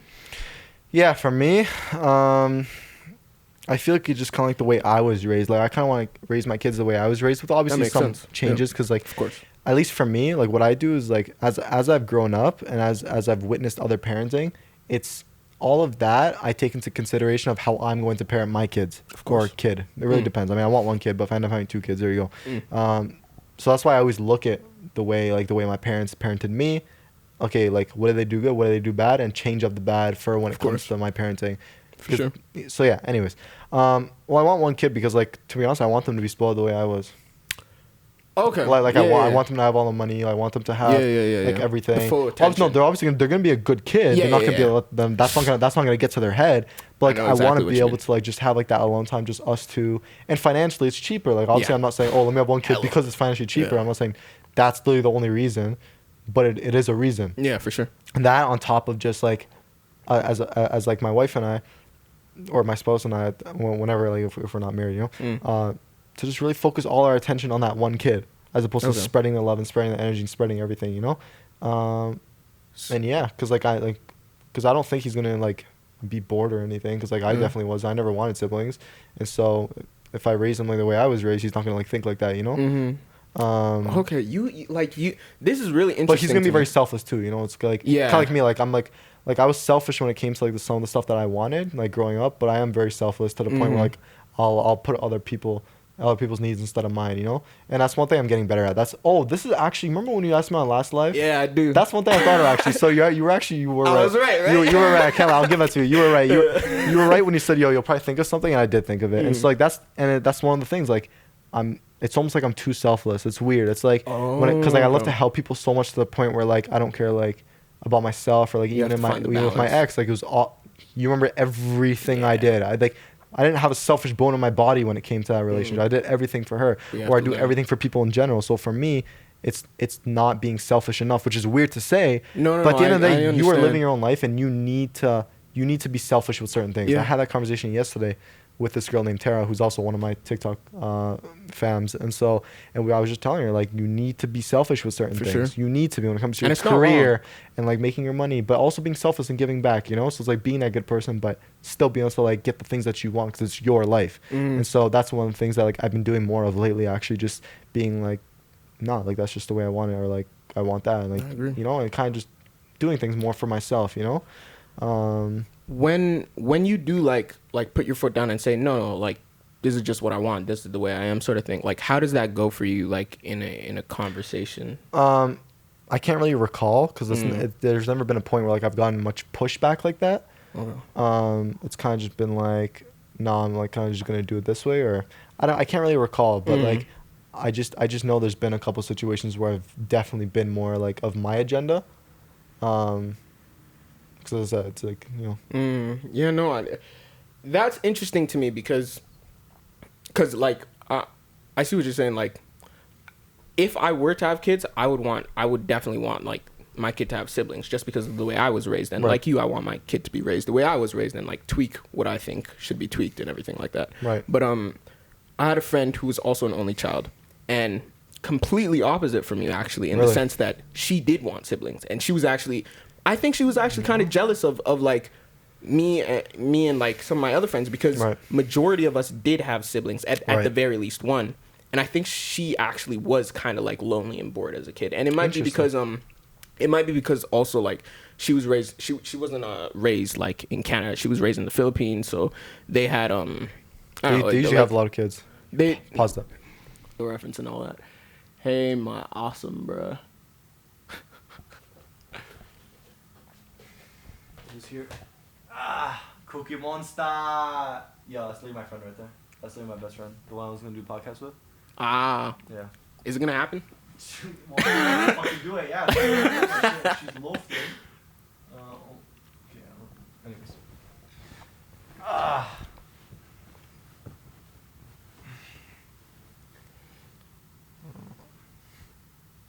I'm just okay. Definitely okay.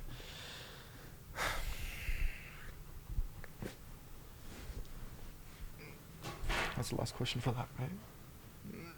Oh, no, it's not. Okay. Shall we? Yeah. Ready when you are?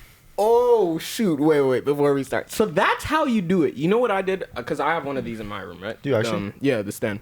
Yeah, I do. And I guess I didn't read the instructions right, because I have the cloth like this instead of like that. You know what I mean? The reason why I did that is because there's cloth underneath that top part. You're right. No, you're and like right. And I saw the metal piece underneath. Yeah, it like doesn't have anything. Straight metal, yeah. Exactly. Okay, yeah. I'm going to fix that when I get home. But definitely fix that when you get home. Let's get back into it. We were talking about children. We were talking about the Philippines. Okay, yeah. And I think she was kind of like jealous of me and my friends because we had siblings, and I think she was kind of like bored and lonely. I think like if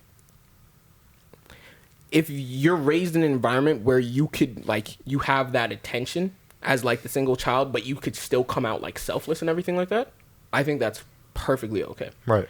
But I think it happens a lot of the time if there is an only child. It's very, very easy to like not end up selfless, you know, like if you have all that attention, because one of the main reasons I want my children to have siblings, whatever. One of the main reasons I want my child to have siblings is because it forces them to learn how to share, like in the moment, you know what I mean? Instead of like learning that outside at school or like at like kindergarten or whatever, like it forces them to learn at home, and I really like that. Like I think that worked well. Did it work well for me? I think I'm good at sharing, but yeah, that's one of the reasons I like it. But you're gonna say like third world countries and how like they like to have multiple children most of the time. Yeah, one thing I've noticed is that like a lot of third world countries have multiple children, like 2 or more at least, you know. And I feel like that could be because of many reasons, but actually, like from a financial perspective, it really doesn't make sense. Yeah, no, it doesn't make sense, like at all. But maybe.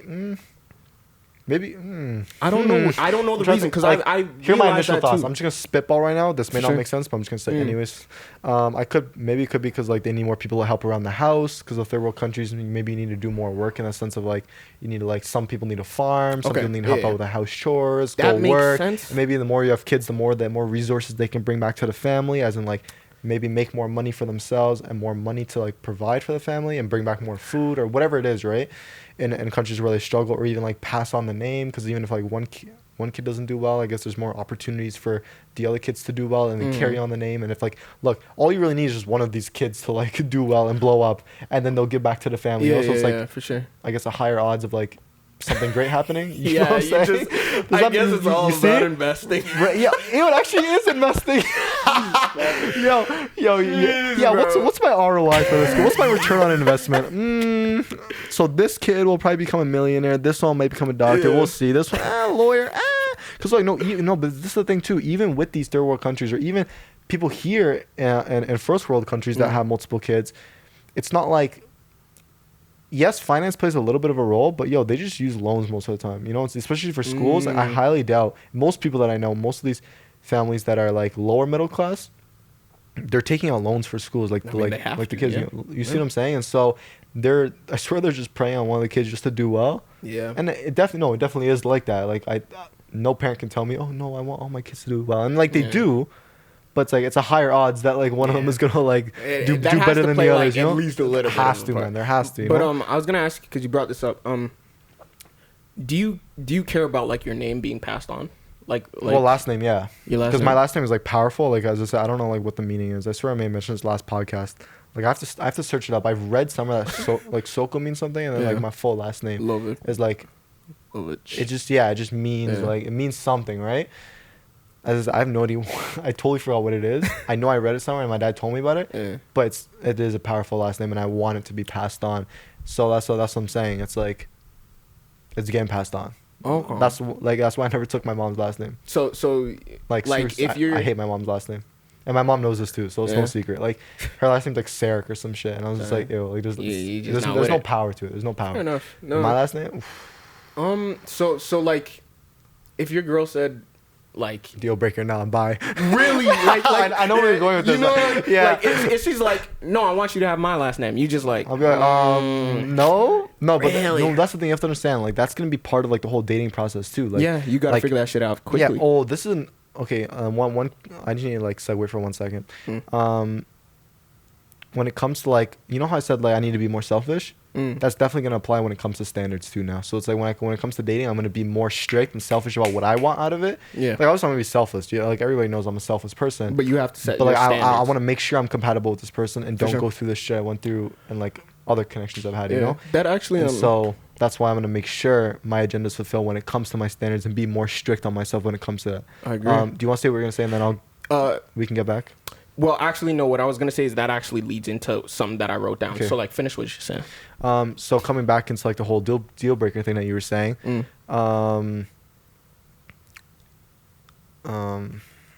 Standards, yeah, standards. So that's gonna be part of my standards, where it's like, or part of the things I want to look out for. So if we kind of everyone went on a date, and if we're just spitballing and talking about families and how many kids we want, if it gets to that point, like if we're serious and stuff and we've already committed to each other, then like she probably would have already told me. I would have already brought it up. How like, oh, you know, like oh, my last name would look good with your name or some shit like that, you know? Because on one of my hoodies I have, it was from in my high school we did something called Camp White Pine, and we had like counselor hoodies. I have my last name on my hoodie, and I know. Didn't you give it like and give it to my ex? Anyways, no, but I got it back. I took it back, guys. Yo, I take my hoodies back. Yo, no one's ever. Took your hoodies back? Yeah, what the fuck? I would too. No, hell, I'm the type of guy. You're not actually wearing any of my hoodies. Yo, no, that's the thing. You can wear it, but you ain't keeping that shit if we ever split. And so that's the thing. Like, so she used to wear. Yeah, your name, of course. Yeah, my name was on, and it has something like. I am pretty sentimental when it comes to things like that, like your mom. Like I'm like that, and so like that hoodie gives me value. Like it brings me back to exactly, and it has my name on it, and so like. It's one of those ones where it's like, you know, it's like, so if my future goes like, oh, like look, all your last name's so cute, I'll be like, ching, nice. Yo, you can just check that out. Yeah, I'll be like, okay, cool. What was that?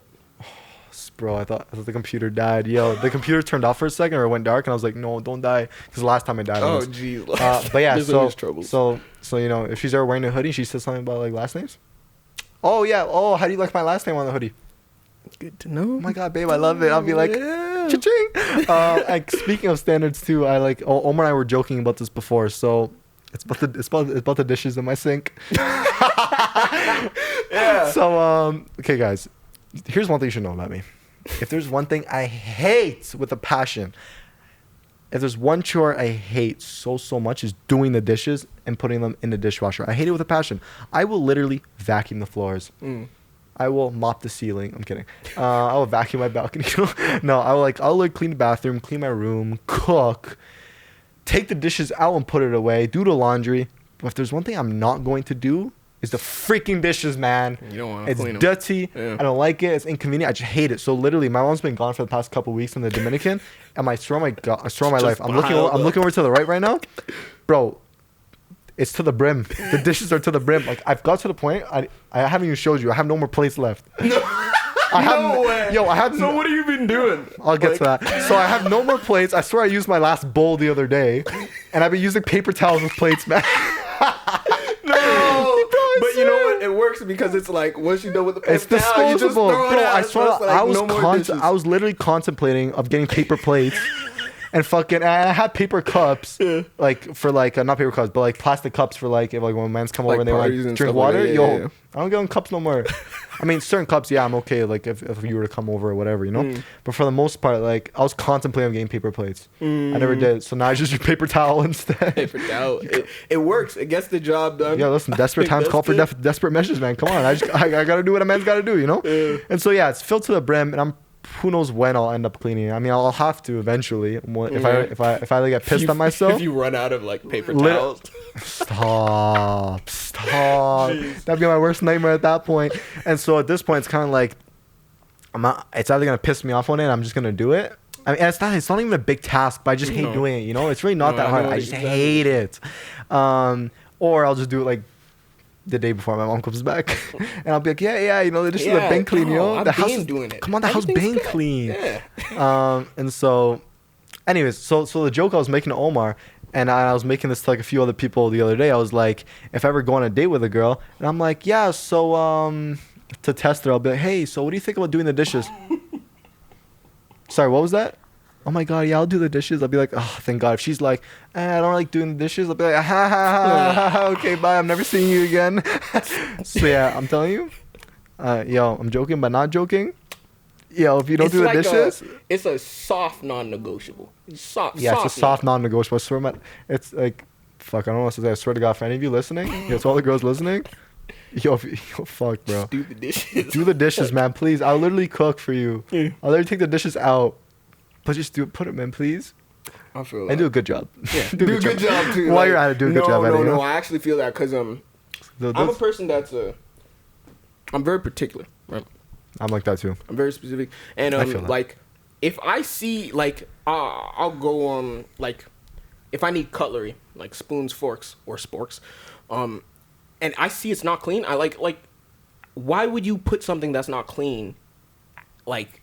Why would you take it out of the dishwasher, sort of thing? You know, like there are actually like some like I'll look at this spoon, like I'll inspect it and be like, is this clean and everything? Like, do a good job with your dishes. Like if you're gonna do it, like why would you ever half-ass want like don't half-ass things. Either don't do it at all, or do it like to the best of your ability. Are you sure after seeing my sink then after seeing my sink, are you sure you're gonna stand by that statement? I mean, shoot, man, paper towels have been working out. It has. I feel that, bro. It has. No, it has. Like I'm not complaining. I'm good with cleaning cups because I feel like cups are easy to clean. Cups, you know? Like, cups, because I told you, like I just put it in like high pressure water, it'll get the job done, sort of thing. You don't even like that, huh? You don't even like. Well, I mean. Like I think the high pressure is that like since my sink is to the brim now, I can't use it because it's gonna fucking splat. So yeah, guys, look. This is pretty bad. Look at the hole I've got myself into. To the point where I can't even use the little high pressure spritz because it's gonna freaking spray everywhere. So now I made it even worse. Now I gotta like. You actually have to clean the dishes. Yeah, that's tough. Literally, you know. But yeah, like. I don't even know where I was going with the cup. I know. It doesn't matter. We were just talking about dishes, and I was just saying, yo, it's a deal breaker. If a girl doesn't do dishes, bye. Like, honestly, I might be one of the first. What if I just start off a call with a girl? I'm like, hey, so before we get into anything, dishes? Do you like no, this little dude, no, I'll be on FaceTime and be like, oh god, look at all the dishes in my sink. Haha. That's a joke. I'll be like, you know, if there's one thing I hate doing is dishes. Like, look at this dishes. And if she's like, oh, I hate it too, I'll be like, shit. No, it's just not gonna work out. Bye. Literally, it's like an instant bye. So that's why I'll show it to her. If she's like, don't worry, no, but it's fine because on my live there was girls that were like, it's okay, yo, I'll do the dishes for you. I'll be like, yes. So if the girl on FaceTime's like, I'll do the dishes, don't worry. If she, you don't be so slick if she's like, oh, don't worry, I'll come over, I'll do the dishes. That'd be such a slick pickup line. I'll be like, yo, come through now, make us dinner, you know? That'd be so slick, you know? Like, I know that you've gotten compliments on your lives. Because I know most of your followers are like girls, right? Yeah, so most of them, so my audience is 75%. 75% women, and then like from like and from where they're from, because some of you may not know this, is I have 30% is from Thailand. I don't know why, but all these Thailand people love me, and big shout out to Thailand. Number 2 is Canada, kind of makes sense. Number 3 is Philippines. Shout out to all my Filipino people. Number 4 is the States, and then number 5th is actually Brazil now. Brazil, weird. Brazil I don't know why. No, I noticed that Brazil was like coming a lot more. Right. But So I know like you get a lot of compliments and stuff like that, but do you get compliments in like real life? A lot? In real life, no, not really. I mean, Not like, really, it's like, yeah, it's because I'm not really like interacting with like thousands of people, or like I shouldn't say thousands. I'm not really like. But no, I mean, like really. even like if you're like in a store, like No, just I walking. don't. No. Really? Okay. Yeah, no, Gotcha. I don't remember the last time I really got a compliment outside, other than like people that I know. Like if it's like, you know, boys, like, oh, yo, you're looking fine today. And, like, yo, boys will compliment boys more than telling girls you guys, compliment no, boys. for real. It's really, For girl, real. I don't think that a lot of girls like spit game. Cause that's what got me thinking that like if a girl were to say that like, oh, I should come over and do your dishes for you one time, then like that would like, if that's what you like, that would like be like, oh, that's sick. Like she's actually like flirting, she's spitting some game. I can't imagine a girl saying like some shit like that, because like I can't either, but if she does, that's like a benefit to me, because like I like girls that are like, of course, that like to play around and have fun, and like that match my energy. If you can reciprocate my energy, game over. That's like a big thing. come over that. right now, like, you know, like yo, I'll commit to you right now. Just tell me you love me and we're done, you know. Literally, like it's just one of those ones where it's like, yeah, I just love when people reciprocate the energy. It's just nice, you know. Yeah, no, And lately, a lot of like older people have been reciprocating the energy. The people who are older, you know, I talked about like going for older girls like in the last podcast. I don't know. It seems like a lot of like people who are like older than me have just been reciprocating that energy. And I'm like, yo, I fuck with you guys, even like in a friend way. It's like nothing crazy, you know. It's like, bro, I love this. Yeah. Cause that's what I always want. So I want my girl to be able to reciprocate. That's one thing I never really got from my ex. There's like, she didn't reciprocate it. well, she did a little bit, but like it wasn't like, because you know me with my high energy, the positivity, like wanting to always have fun. Yeah, majority of the time it wasn't like that. And so it's like that's why my next relationship, I want to make sure that like the person is really kind of like wants to always have fun. Like let's just chill, let's have a good time, let's be positive, and let's just, you know, have an amazing relationship. And so yeah, no, like reciprocating energy is gonna be like a big thing for me. I think that it should be. I think that's for you specifically, like just somebody who can match your energy. That's just like a compatible person at that point. You know what I mean? But are we good to move on? Or there was something. I feel like there was something else, you know. Was there something about standards? Oh, like I have a question about standards. Just give me 1 second, because I feel like I had another thought before we get into that. No, I know it was really just, I think it was just reciprocating energy, because I know like the girl spitting game and like, you can go on. Yeah, what was your question? My question was actually like, how do you go about like making your standards like, and this might go into like non-negotiables and negotiables like we were talking about before, but like I feel like me as a person with I don't have a lot of experience under my belt. I feel like my standards might be a bit too high, but at the same time I don't have evidence that would support me saying. Yeah, but I don't think that's a bad thing either. You know, I mean, I think high standards. You don't think high standards are a bad thing? That's subjective too. What do you consider what's high standards? You're right. That is subjective. Like I don't want to tell you, oh, yo, tell me your standards like as a list, but like at least tell me like what you think high standards means. I mean, I think like to me, high standards is like, all right. So there's look standards. Okay. I should speak into the mic. There's look standards, and then there's like personality, like vibe, like if she can reciprocate your energy, that there's that side to it. Looks wise, I think that like everybody as a person should be with somebody like in their range looks wise. I think that just makes for a more balanced relationship. Looks like if we're just talking about looks wise. So if we had to put a number on things, if you're a 6, I feel like you should be with somebody like a 6 or 7, maybe 5, you know, you could go down to. If you're 8, you'd probably, because imagine this. A 5 getting with a 10, the 5 is I'm going to counter you in a sec. You're like, counter me? Okay, yeah, counter me. Right but after, a 5 with a 10, okay.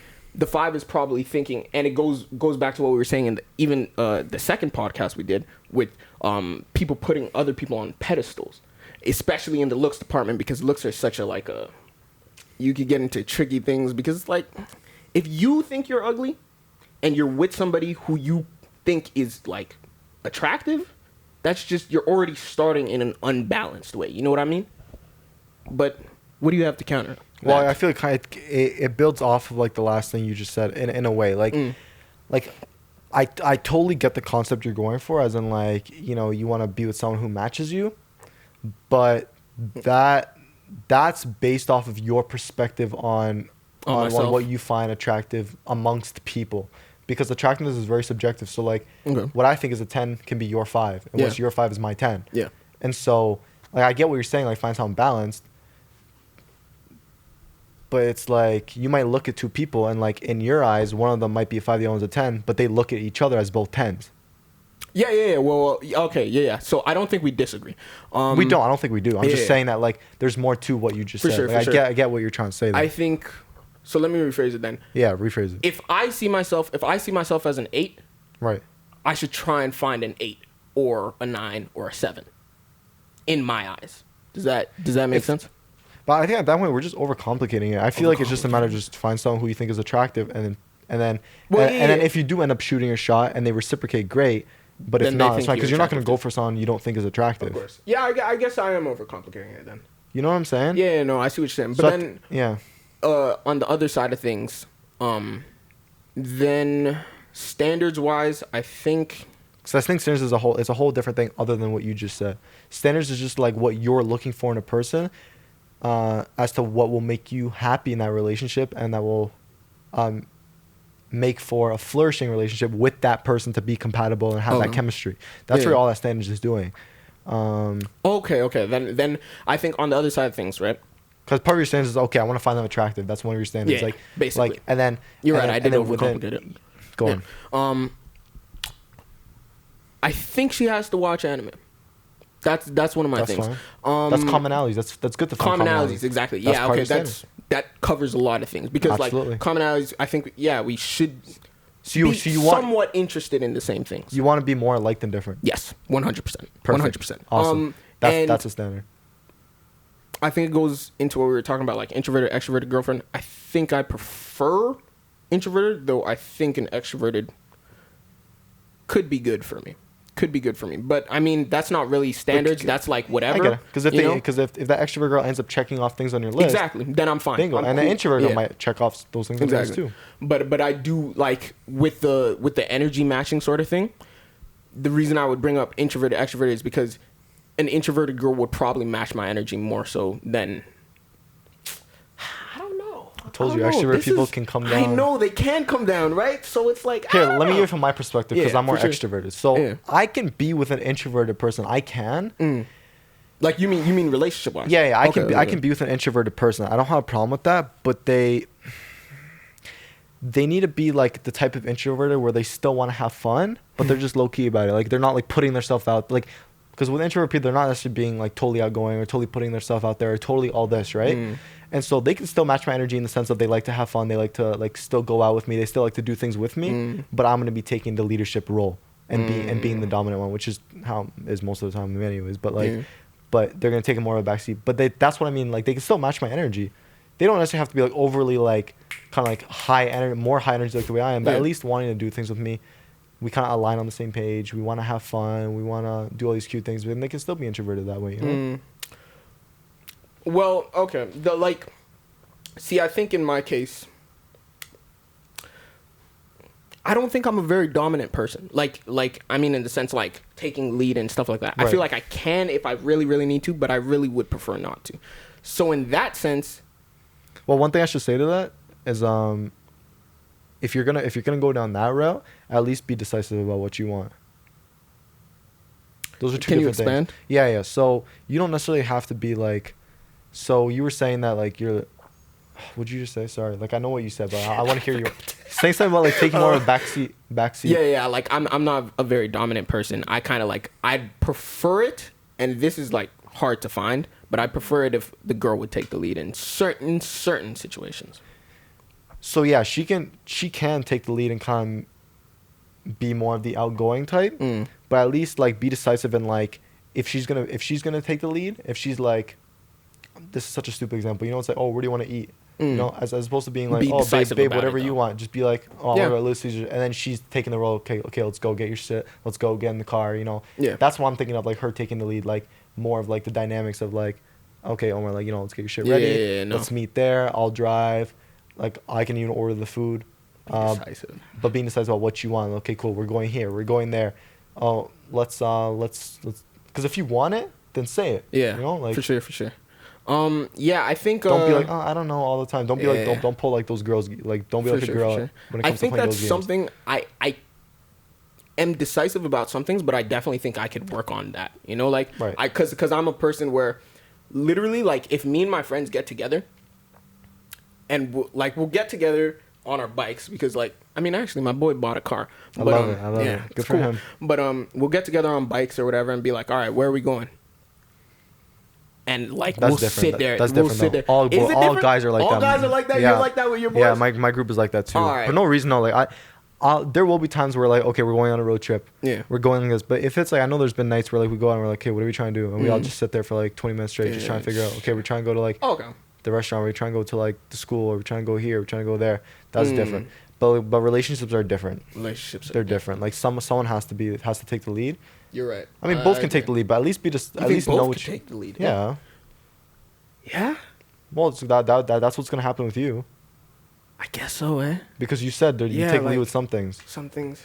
Because look, what if you end up like, I don't know, doing some like anime shit, and then you're just taking the lead. You know, she like takes a back seat to that, and then you're just that would make sense. You do you, man. You know. Sense. And there's other things. Maybe if she's like, hey babe, I'm trying to like go out, but like I don't know where I want to go. And then maybe if you're in your head, you're like, oh, you know, I'm kind of feeling Little Caesars, and then walking in the park, you tell her, hey babe, I'm thinking, okay, let's go to Little Caesars, and we can go for a walk in the park, and maybe like go just go like kayaking or some shit, you know. And then she's like, okay, cool. So who's driving? And then she can be like, oh, I'll drive, you know. And then you just go, and then she'll take the lead in that sense, maybe. You know, it's like it's a balance. For that, it's a balance in like power dynamics and all that, right? Yeah. I know I'd probably want an extroverted girlfriend for like, because I feel like extroverted people are usually more dominant in that sense, right? Yeah, I think so. So I think an extroverted girl would be good, like compatibility wise. Because if someone is more introverted than you, then you're gonna be taking the lead like like every single thing. The thing is, if they're more but like, okay, let me ask you this. Bro, there's literally a flyer like flying around this house. Anyways, where were we? So let me ask you this: why don't you like taking the lead? That's a good damn question. It is. I think I don't like taking the lead because in certain situations, I think. See, okay, I was gonna get into this.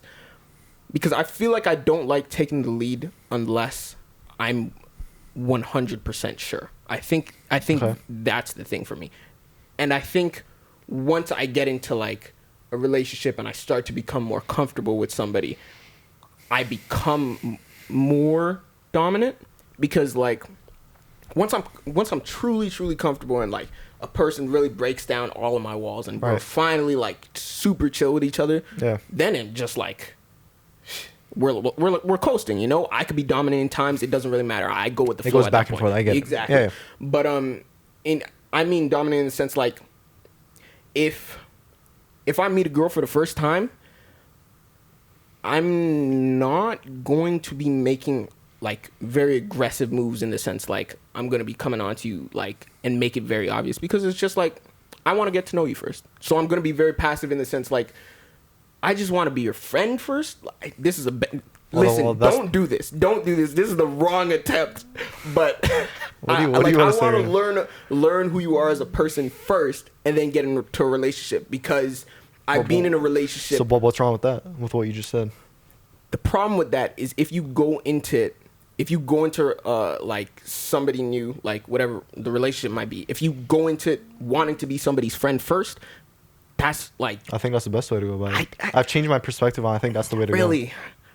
I feel like if... All right, let me phrase this way. Can I say one thing real quick? Go ahead. I think that's the best way to go about it because you build a dynamic in which you get to know each other properly without the pressures of a relationship. Yeah. But I think the main thing you still need to do is establish interest. Yeah. Establish interest and then continue being their friend. Because look, at that point, there's really no titles, there's no boundaries. You're not committed to seeing them all the time. You're not committed to texting them all the time. Mm-hmm. And that's the phase where you get to like just chill casually and just be their friend until you decide to go any further. So I prefer that everybody does that, even for myself. Yeah. To do that first, to start off as friends, And because then at that point you don't feel like nervous to like oh my god, okay, I don't want to fuck this up, you know. It's like they're your friends, so you really have nothing to lose in a sense, you know. So it's like, but you do have to establish interest. Yeah, and then push that aside and then be your friend. So I think you should do that. I think everyone should do that. I agree with you, and I think that's the reason why, like, because I want to establish that dynamic first, right? Right. And I think the problem that I have is that I don't, like you said, I don't establish interest, I think, in the way that people want me to, if that makes sense. Just or in an obvious way. That if I hit up a girl, the first thing I'm trying to do is getting to know her, establish a dynamic, see who you are, right? Right. That's it. Like, I'm not like there. What? Okay, let me ask you this: what does establishing your interest like? Establishing your interest. What does that look like to you? To me, and like, okay, I don't mean to assume, but I kind of want to make a joke right now. Yeah, go ahead. I feel like you're like the type of guy to like tell a girl, oh, let's hang out. Like, oh, I'll buy you food. Like, come over, let's chill. As your way of establishing interest. As my way of. No. Okay. I want to make a joke because I feel like your like profile is like the type of guy to do that, you know, because you're introverted. So I feel like introvert people like try and give subtle signs that they're interested. Yeah, I think like they try and do it covertly, not overtly. Yeah, no. I definitely Does that make sense? I think I'm trying to be more overt about things because I don't want to play games. Like I want to get straight to the point. Like I literally agree with you. Establish your interest, like straightforward to the point. And if they're not into it, they're not into it, sort of thing, right? Yeah. It's just actually doing it. Oh, actually doing it is never easy. No, it's never easy to do anything that's like uncomfortable. Is never easy to do. Like that's it's never a comfortable thing. But like you have to do in order to get somewhere. In order to get somewhere, like and that's what it comes back to. Like when I try and help people and tell them what to do, it's uncomfortable to do it, but if they want to fix things, they're gonna have to, but they never do it because they're uncomfortable and they're too shy or too scared or whatever, you know. But that's the thing. Usually the thing that you're most scared of and the thing you're most uncomfortable with equivocates to the best results at the end of it, probably, or the results that you want, you know. Because it's like, look, like if you're too scared to establish interest, you're gonna be in this constant mode of anxiety where like you don't know what's happening. But if you just talk to them, be like, hey, being communicative with them, hey, I just want to talk about us for a second, and be like, hey, like, as you know, like I have interest in you, and like what are your thoughts? And like, and then she's like, yeah, if she or he is like, yeah, I like you too, let's just continue doing what we're doing. Done. And you just never have to talk about it again until it comes up.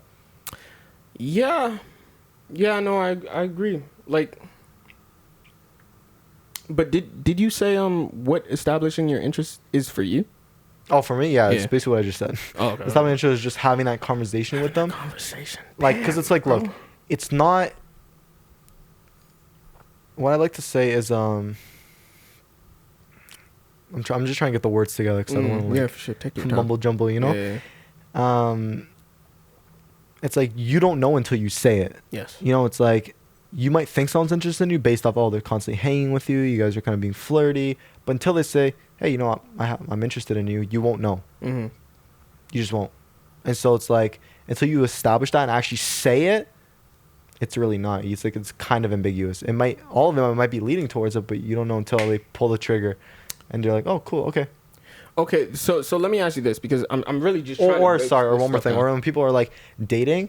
And it's like some guys are just afraid to put a title on things for, I don't know, some bullshit, whatever. Because they're too scared to commit because if anything happens, it's easier to get out. There's so many different reasons why guys don't like titles.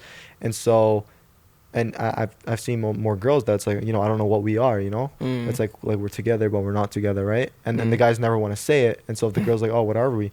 And then some guys might deflect and be like, oh, you know.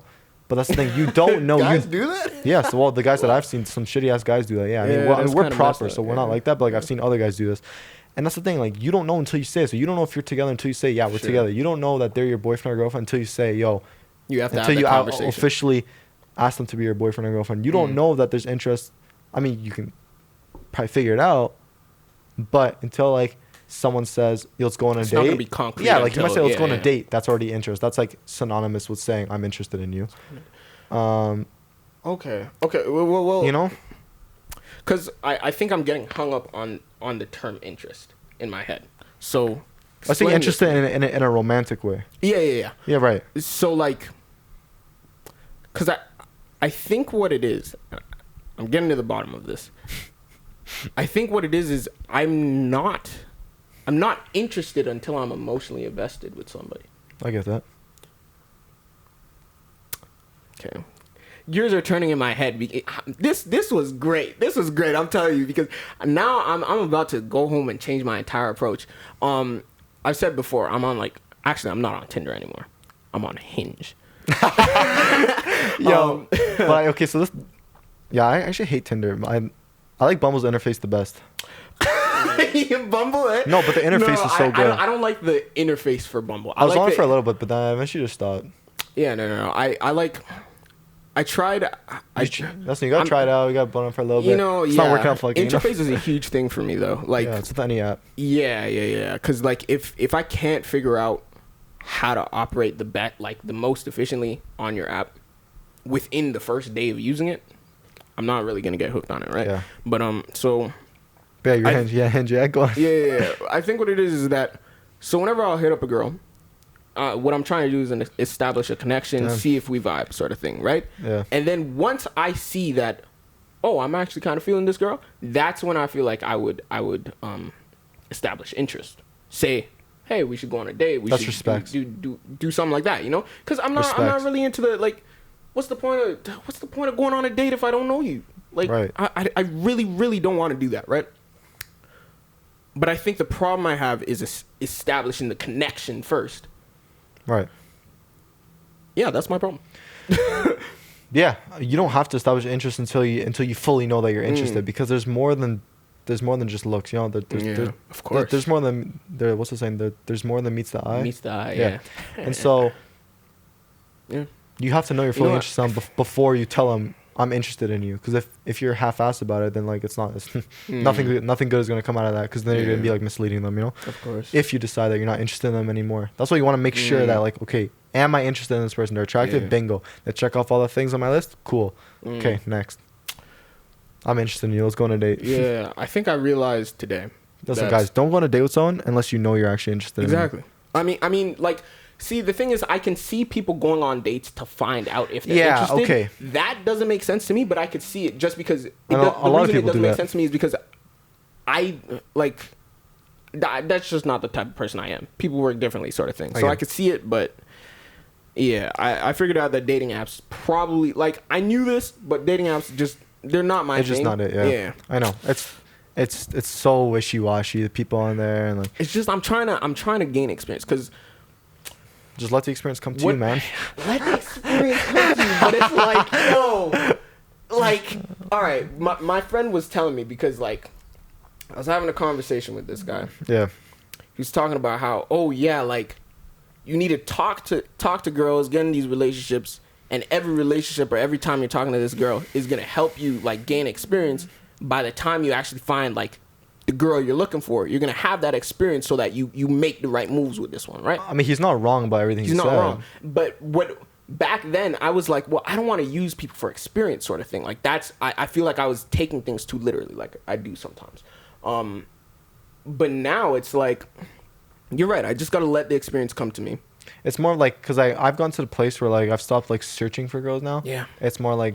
I'm just gonna let girls come to me. If something ends up happening, cool. If not, like I'm kind of just doing me, you know. For real. No, I'm there too. I think it's. So I'm happy with myself. I'm happy with myself. I agree. And I'm like, I just wanna like, you know, when I'm like, all right, it's been a while. I've been single for like X amount of years. It's like, all right, I think I'm ready for a relationship, sort of thing. Maybe I'm not. I don't know. But no, you are. We all are.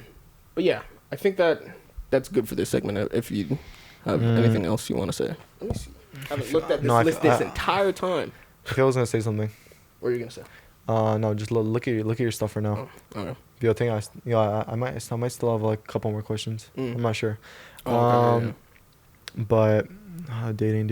What was I gonna say? The thing is like the shit that we talk about on this podcast is all the things that are in our minds the right thing to do when it comes to a lot of situations, right? So the good thing about you is that like the next time you get into a relationship, you'll know what the right thing to do is. So you don't necessarily need like, yes, we have experience by looking at other people and other people's relationships and reflecting on my relationships, reflecting on your past with those girls you've dealt with. And so we have enough experience and enough common knowledge to know what's the right thing to do in a lot of situations. And so when we get into those situations, it's just a matter of executing on it, you know? I agree. Of course, things are slightly different once you're in a relationship, but for the most part, we know what the right thing to do is, you know? Like, I hate to bring up, like, I'm only gonna mention my ex one more time. I've never been in a real official relationship before that point. But why is it that most of the problems was caused by her? You see what I'm saying? You see what I'm saying? Okay. I came from a very mature mindset, obviously. Yeah. And I knew what the right thing to do was, and like 95% of those situations, it wasn't me. Anyways, moving on. That's what I'm trying to say, that you don't necessarily, yeah, it's nice to get those experiences, but you, like, I feel like we are both reserved in the sense of when it comes to like our intimate life. I'm reserved. Like, look at me. I've only ever had one official relationship. I only have one body, and like, that's it. Like, you see what I'm saying? Yeah. I see what you're saying. Yeah. But you said you had another question? I guess this is kind of a fun question that we can have fun with. When did something start out badly for you, but in the end it was great? Oh yeah. Oh, shit. I gotta think. Start out badly, but you know what? My music career, like that didn't start out, like, you can't start that stuff like good. Really? I don't think. I don't think so. I think. Okay. When you learn anything, like, obviously when you learn anything new. Like, okay, like, if for drums, like, I picked it up quickly, that's great, but just because you pick something up doesn't mean you're good. Right. Like, to actually be good, you have to experience a lot. You have to practice a lot. You have to really put in the hours. Put in the hours, you know. And even with my rapping stuff and singing stuff and all that, I was terrible when I first started, you know. But it took. I think the most valuable thing is the experience that I've gotten just writing more songs, writing more lyrics, really figuring out what I want to do with my flow and all that stuff. And now I feel like I feel like I have the freedom to do whatever I want because I've experienced everything and I know what I want to do now. You know what I mean? So I think, yeah, I like that answer. What about you? So I'm going to ask you a follow-up question because, like, that totally makes sense. I mean, with anything you do, you're going to be bad at it first, you know? It's just a matter of learning from it, gaining more experience, putting the hours, and you'll get better at it, no matter what it is, right? But let's view this question like in, like, let's say, like, in a fun sense, not like something like when you try something new. Yeah. Like, was there a time with, like, friends or something where, like, something, like, went bad, or even, like, with a girl, or, like, with somebody where things was kind of like, it was kind of bad, or, like, not what you thought it was, and then at the end it was like, oh shit, like, damn, this ended up being an amazing time, or they surprised me, or, you know? Yeah. In that sense. That's how I interpreted that question. In that sense, yeah, I think. If you can remember a time. Yeah. So for me, like, as a person, I don't make friends quickly. Okay. I mean, for most of the time. On very rare occasions, on these rare occasions, it tends to be extroverted people that, like, make friends with me very quickly. But usually, I'm very cautious. I have my guard up, sort of thing. So, in the beginning, it was three of us. So me, my friend Darius, and my friend Simon, right? And then my other friend came. And before, I was like, I don't know, I didn't have a solid opinion on him. So I guess in that sense, it didn't start out too great. Right. But that relationship really flourished, and I became, like, really, really close with this guy, and, like, great relationship, cool guy and everything. Yeah, something like that. Like, I don't want to get too into it because it's the same friend from, like, the first podcast, but yeah, it didn't start out solid, but for me at least, but by the like time we got to, like, the end of high school, like, we were like this. We were, like, super, super tight, and all of us were, you know. So yeah. I love it. What about you? I'm gonna ask you one more question. Oh yeah. Has there ever been a time with, like, your boys that, like, you guys have, like, done some stupid shit and, like, it was, like, started out badly, but at the end you're like, bro, that was so exhilarating, and, like, at least now it was great in the sense of now you have a story to tell? Actually, I guess this is a good segue into like I'm gonna change up the question. Like, what's something stupid you've done that ended up being an amazing story? Okay, I actually have a very good one. Usually I don't have stories like this, but actually, weirdly enough, I was thinking like, I wonder if I'm ever gonna end up like telling this sort of story on the podcast, and it just came up. I have a story too. So, this is something I don't condone. I will never ever do it again. It's stupid. Like, it's stupid. You know, I was a stupid high school kid at the time. Super immature and everything, whatever, right? Brother, there has to be stories like this on the podcast, you know? Okay, so me and my boys at the time, I think this was I was in grade 10, and peer pressure was a thing, and we ended up stealing. And this story, what, like a chocolate bar, chocolate bar at a convenience store. Bro, like I mean, all right, listen, like. We like a lot. I mean, like we were doing this. We used to go retail to Walmart, store or Walmart, bro. And I mean, for literally like snacks, earphones, anything. We would go there for months.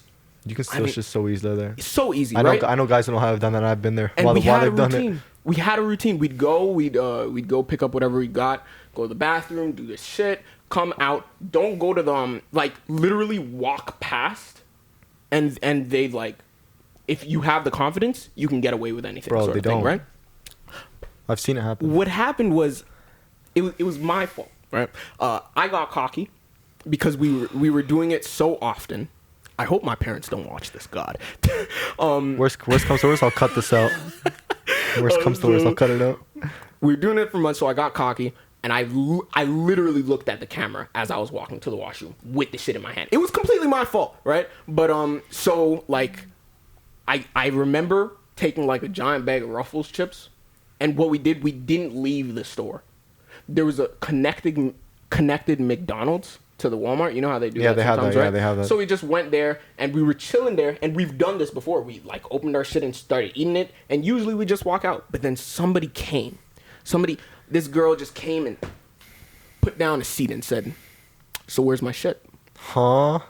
And I looked at her. I was like, I also had earphones. I had the earphones in. I was like, bro, what's this girl saying? I took out my earphones. Where's my shit? Oh, God. Oh, and I'm the type of person, I don't play with that shit. So I took off the earphones. I was like, sorry. Like, you could have the chips. Sorry. And she was nice enough to be, she probably thought, these are high schoolers. This guy literally looked at the camera. This is the first time they're doing this. We'll let them off the hook. Right. Get out, sort of thing. We were stealing for months. Like, and they just caught on. And they just caught on. So I was just like, yo, like that spooked me. But I'm so happy it happened because it taught me a lesson. That's what I'm saying. Like we all need to do some stupid shit. Stupid shit. Yes. Like I'd be surprised if any parent would think that like their kid hasn't done something stupid. We all have, all of us, right? And we've all learned a lesson. Like, if you're a proper person, you're going to learn your lesson. Yay, it was fun, whatever. At least now it's a story you can tell. Yeah. And you move on, you know? But, hey, I don't blame you. Yeah. I've been there when, like, I've been with guys that stole stuff from Walmart. It's so easy, you know? It's too easy. It was and I've vlogged it, too. Yeah. And so it's, like, it's too easy to steal from Walmart. Walmart needs to, like, fix their fucking security, man. Like, dude, but, like, see, the thing is, I took something away from that moment. Yeah.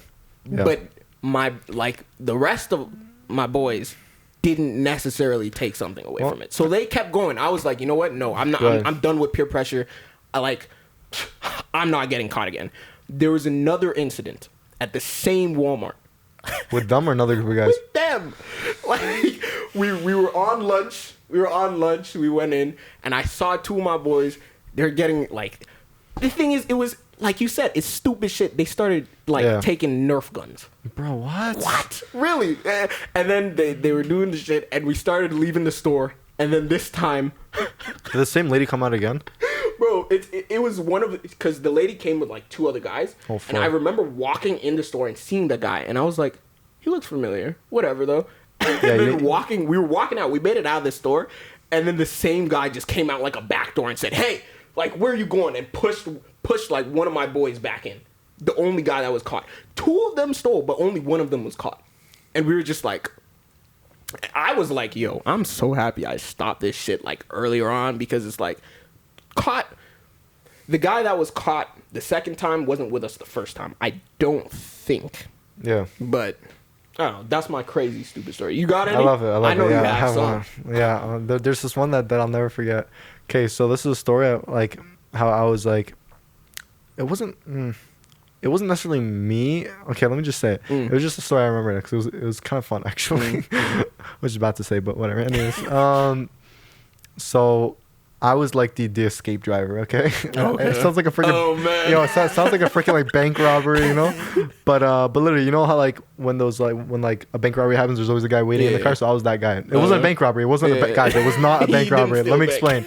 So, when I was with a group of guys, and we went to this one mall that was not operational anymore, but they have a big ass parking lot that's used for like tractor trailers and shit like that now, right? And we've always passed by it. And we just, I don't know. We've always passed by it, and I knew men's always want to go inside of it because like who doesn't want to go like in an abandoned like warehouse building or whatever, because that shit's fun, right? I love exploring that stuff too. I don't know, I just like it. Yeah.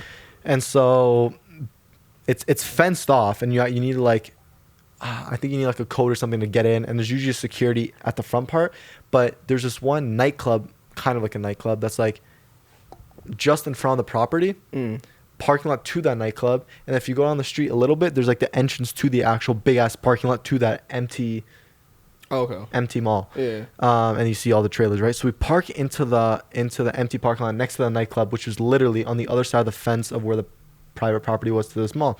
So we pull up one night. It was me and a few guys, and one of the guys, his cousin, was there too. And my boy pulled up in his like big ass Cadillac, and we just parked it in the lot. And so I got to the point recently where like I'm just like, nah, like I don't want to like fuck with that stuff, right? I don't want to like get caught, and like I've always been I'm the most cautious one, like out of all the guys that I know. Yeah. And so for me, I'm always like, okay, let me just chill here, be a lookout type of thing, you know. So I ended up just so it was like the Cadillac, and then it was like the other guy's car that was beside the Cadillac. And so I think it was like 4 or 5 of them. They ended up hopping the fence. I stayed in the Cadillac, so I don't really have. But I know what ended up happening. So I was in the Cadillac, and I'm like, yo, I'm staying. And then the guy's cousin was like, okay, I'll stay with you too. So my boy left the keys in the Cadillac. I was sitting in the driver's seat. The cousin was in the passenger seat. So they go in. They end up FaceTiming us, and they're just like in there with like a bunch of shit's broken. They ended up like breaking some glass and stuff, and like open a garage. And in the meantime, we're on look, and we just see like a security car just like driving, like with the lights on. Well, it wasn't like a police car. It was like a security car. It was like low key. Yeah. So it just drives across the lot behind the fence that we were like in front of, and so we're seeing it. So we like FaceTime, like, yo, the security like saw you guys and like he's coming, right? So all of them were like, yo, what the fuck are we gonna do? What are we gonna do? And like we're on FaceTime with them, and like they found like some like back garage to the actual mall that they could escape out of, and we were FaceTiming and we're like, yo, okay, the guy's just stationed there, right? And the guy wasn't moving at first, but the guy was like in front of the mall, and like the guys were gonna hop out the back because that's where the garage was. So they ended up hopping out the back. They peeked around the corner, they saw the car, and they were like, yo, we see the car. And I'm like, yeah, we see the car too, it's like right behind us, you know. And then that car ended up driving to the other side of the lot. And all of a sudden, I don't know why, that maybe like he thought the boys were gonna come with the other side, and all of a sudden they're just like, yo, we're making a run for it. I was like, oh, you just see them booking it, and like they're still on FaceTime fam. I look behind, you just see them running towards the fence as the security guy starts driving back towards them. Bro, they jump the fence. One of the guys cuts their hand. I started the car in the meantime, so the car was like going, and I'm like, yo, get in the car. He runs to the car. One of them open the car, he like jumps right in the back, and then I put the shit in drive. I just took off in the Cadillac out of this lot, driving down the street, and then the other boys got, and we're like, holy shit, bro. Yo, it was so exhilarating. I was like, bro, I've never been like an escape vehicle and some shit like this, and I'm like, bro, I was like in this big ass Cadillac, we're just running away, bro. The adrenaline must have been like heart pumping, like hands. Because we thought like they were gonna call the cops or some shit. Yeah, no, but I know that feeling when you think somebody's gonna call the cops. Right. Like, in my situation, when I went home, I was like, bro, are they gonna call my home? Like, why would they call my home? But it's like, it's just the feeling of not knowing what's gonna come next. It's like, I know. Scary shit. And so we ended up just getting away, and we never did that stuff. We never went to them all again. What happened to your boy? Yeah. Like, oh no, was it deep? It was relatively deep. It was like because like they had barbed wire on the. Oh, it was like simple. It was simple barbed wire. Like no, I don't know if it was barbed wire. No, I think it was just like a pointy fence. It wasn't barbed wire. Yeah, but it was like pointy. So he ended up like I think when he grabbed it, it just yeah. And like I think he was just tying it and then. Fuck. Anyways, but like I don't know. It's kind of a crazy story. Yeah. I just felt like saying that story though. No, I feel you. Like when you look back, because I know you have more crazy stories. We're not gonna get into them, but I'm sure there's so much dumb shit that we've done in the past. It's just like it's just fun. Like it's fun to experience. Yeah, it's fun to look back on and be like, wow. But I had to leave it in the past, sort of thing. Of course, you know. Yeah, we're different now, you know. But yeah, everybody has to go through something stupid, you know.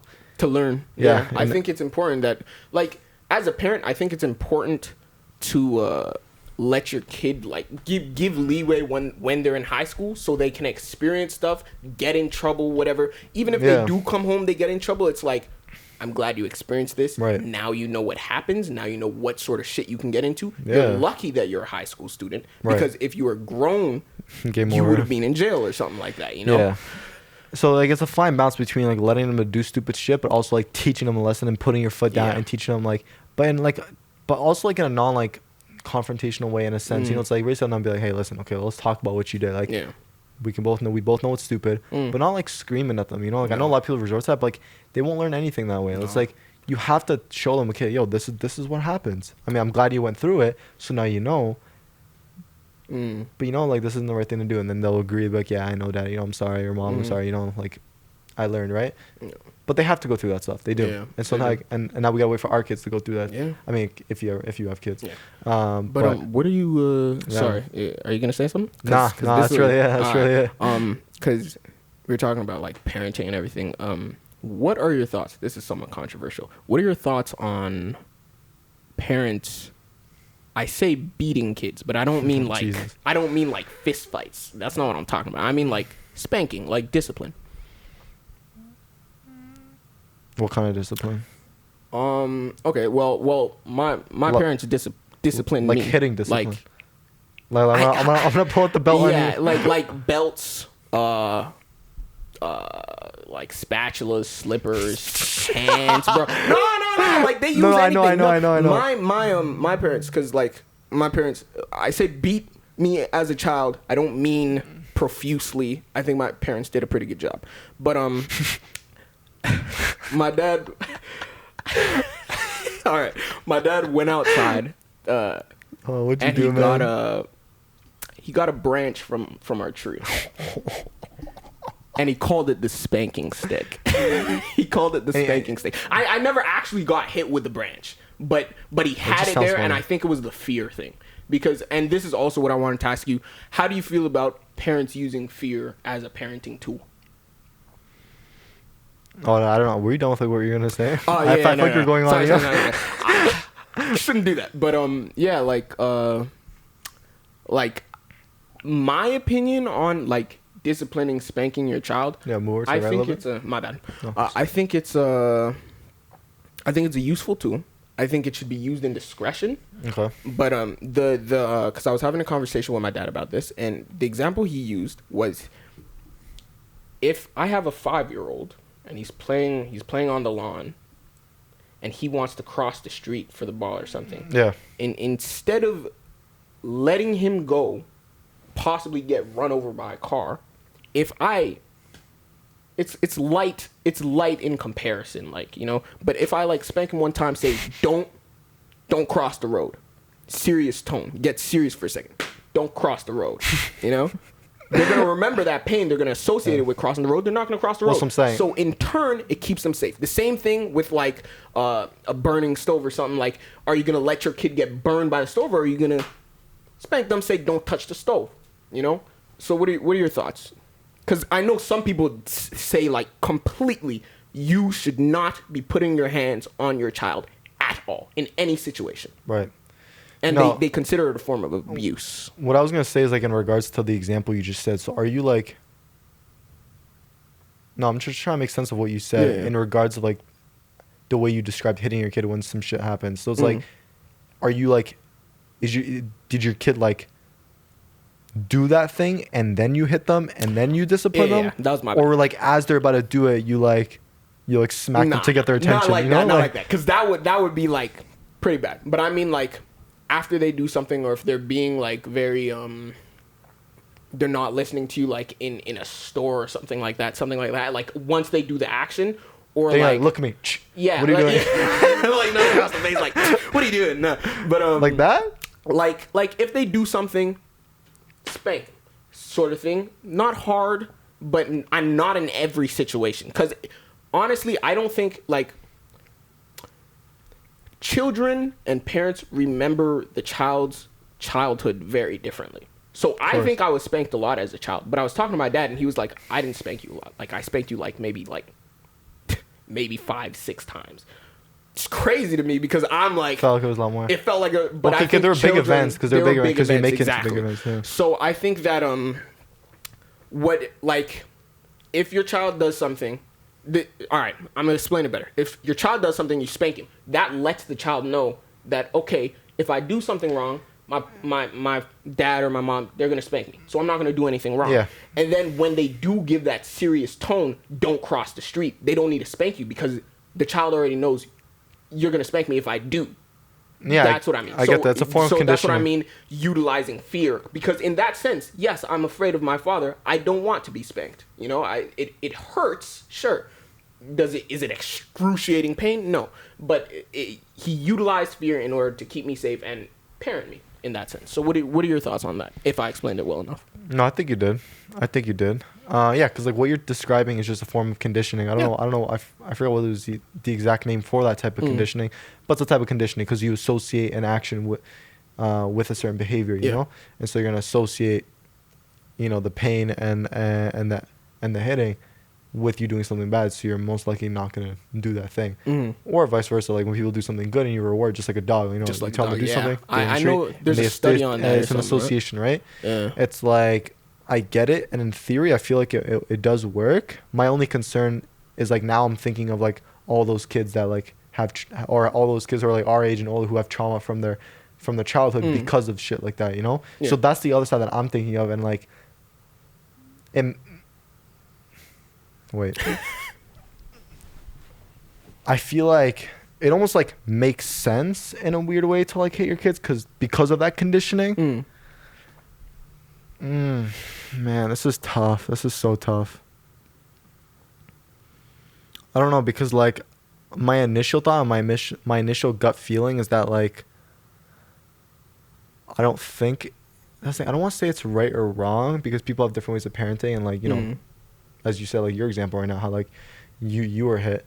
My initial feeling is like I don't know if I'd like have that feeling within me to even lay a finger on my kid. And for me, it would be more of like a disciplinary, yo, like what are you doing? Let me explain to you why this isn't right, and more of like a communicative, less physical type of way. You know what I'm saying?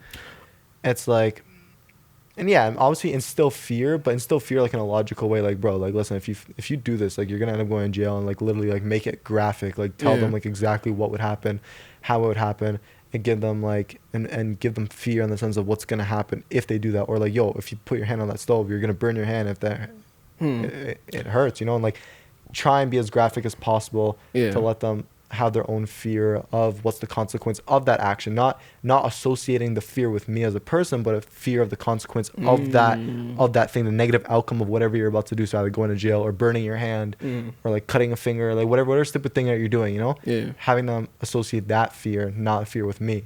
Okay. That's kind of like my thoughts on it as of right now. Yeah, I see what you're saying. What I would be worried about in that sense, because I agree to an extent, like, you don't want them to associate fear with you. You want them to associate it with the consequence. Of that thing. Of that thing, or whatever the case may be, right? But I think what I'd be worried about in that situation is we're talking about a child. I don't know, as well as I could try to communicate how, like, the consequences of said action, I don't know that 100% of the time my kid is going to listen. Like, let's take this stove scenario, right? If you touch the stove, you're going to burn your hand. It's going to be really hot. You're not going to like it. You can say whatever you want. Your child has never burned their hand before. They don't know what that feels like. And you also have to think about telling somebody don't do this makes them want to do it. Like the tiniest bit, if not, like, you know what I mean? Yeah. So I just be a bit concerned about, like, and I think it works. I think it's also like a lot of things we talk about, it is a case by case basis. Right. But yeah, I'd just be worried that communication isn't always a viable option when it comes to certain things. You know what I mean? Because of their lack of understanding? Because of their lack of understanding. Like, kids a lot of the time, like, what a lot of parents, I think, say is, like, okay, like, it's not as if, and I'll clear this up because this is really important to understand. My parents did not resort to like spanking me whenever I did something. Like, that's the first thing. They resorted to communication first. Don't do that. And if I did it again, if you can't hear me, then you're gonna feel. You're gonna feel the pain. You're gonna associate it with the fear, the pain with the consequence, and everything like that. So it's like. So that's what happened with you. Yeah. That sort of thing. Like. So it wasn't like initially. It was like. It wasn't initially like, oh, you did some shit, yo. Like, no, it wasn't like that. It was like. Well, see, I'm hazy because that's childhood. It's been a long time. And I think my perception of my childhood, I was a relatively good child. I didn't get into too much trouble, but I do remember getting spanked like a few times. Like, you know what it was? Yeah, this makes sense. Like, if I were to ever bother my sister, like, in a way that I know I shouldn't be bothering her, like, if she has some shit and I take it from her, right, that sort of thing, you know, like, that'd get me beatings because it's like, you know, you shouldn't be doing this to your sister. We've already been through this. That's when I'm going to spank you, sort of thing. See, this is the thing. I have a couple thoughts on this. I want to jump in here. I feel like, in regards to that, I feel like at the end of the day, if somebody wants to hit their kid, they're going to hit their kid. So I'm not going to advocate, be like, no, I don't think you should hit your kid. Everyone should communicate. Because even though I would lean in that direction, and most likely I'm just going to communicate with my kid and just do everything I just told you, probably not lay a finger on them. It's not going to stop other people from not at all. So I think if you're going to hit your kid, it should be in a way where it's what you said. So communicate with your kid first, the first time, and tell them what's going to happen. If you do it, I'm going to hit you. If they do it again, then I guess hit them and explain to them again. I feel like if you're going to hit your kid, that's the proper way to do it. Like, I know it's even weird that I'm saying the proper way to hit your kid, but like, I feel like it's like if you're still, as I said, people are going to. If you're going to, I think that's the right way to do it. I don't think you should hurt them just because they've never experienced something in their life. Because almost now I think of it like this. Now you're telling them that there's going to be consequences to any experiences that you do. So like anytime you try something that might not end up well, they're going to get hit right away. So it's like now they're afraid to do anything.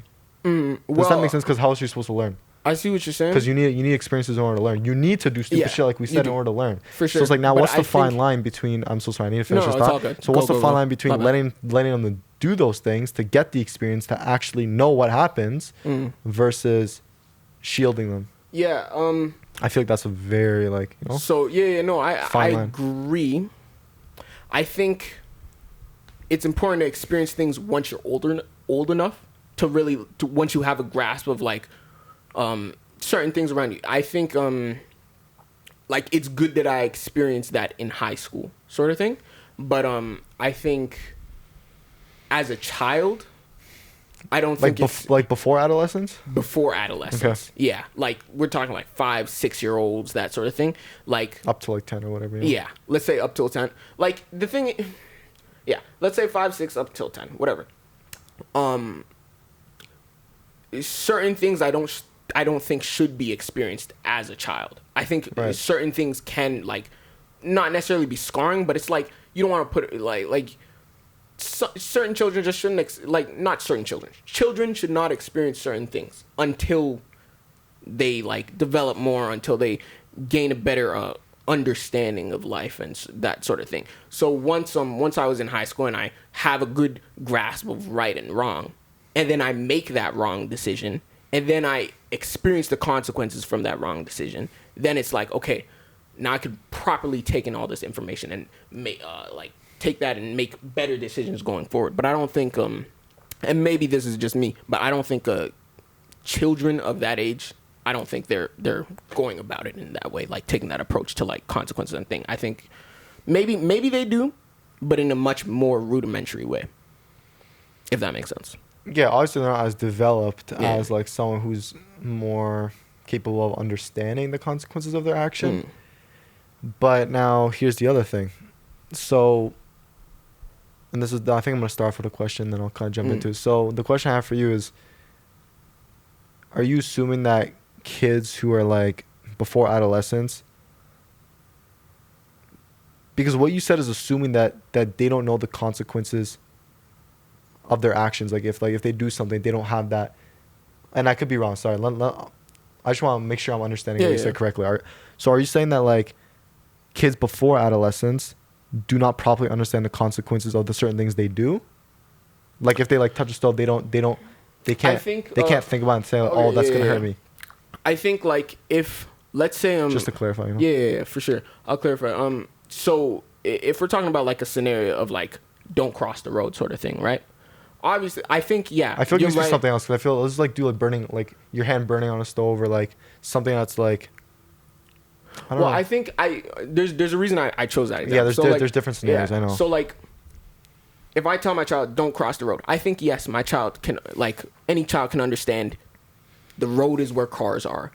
If I cross that road, right, I could get run over. I think the reason why you would want to. All right, cool. We're back. I just had to replace the card. Okay, go on. Okay.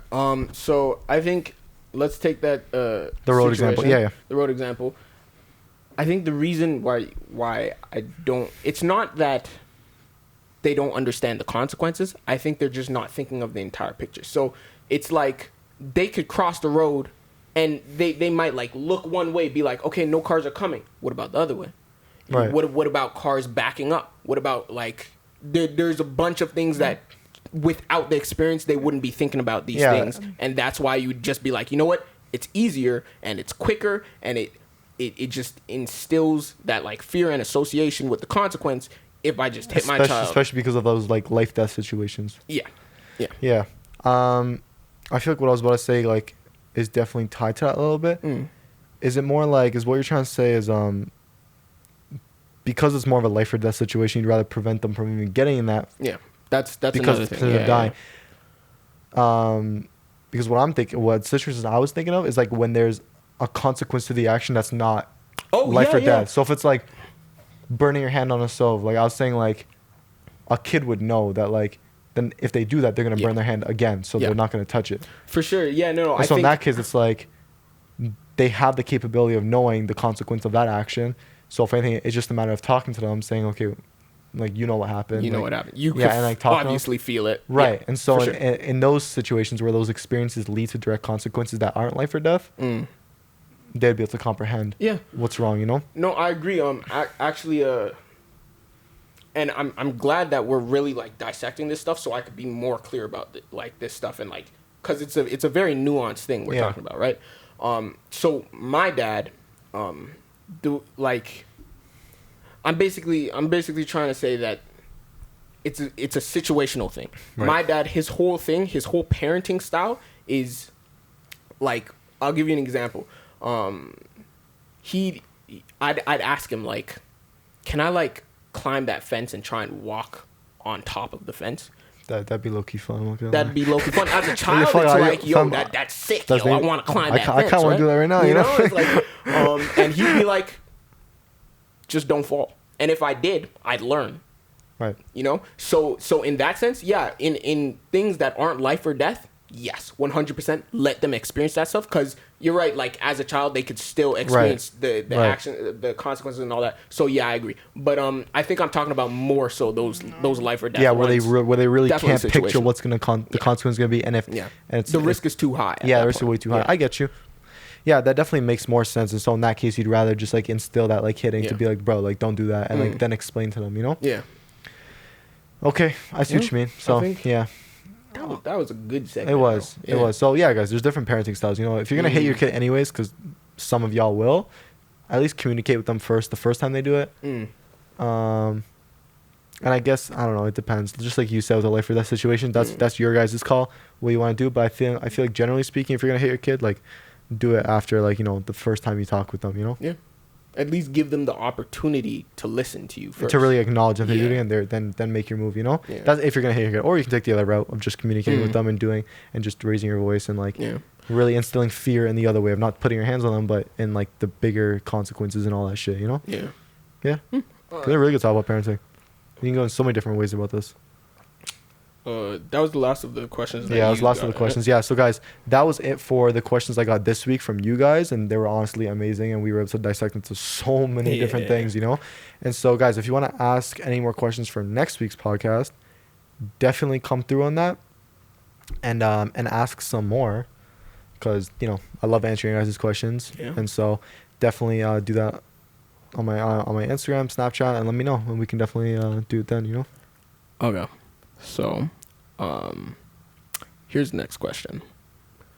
How do I phrase this? How do you phrase it? Guys, life is all about phrasing things. Just take that in. Yes. This is a whole subject on its own. What to you counts as lying? Oh fuck. Yeah. Oh. This I feel like this one like has a lot. There's a lot there because let me ask you this too as well.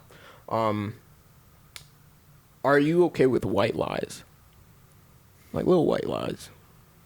Yeah, inconsequential. Yeah, I hear you. I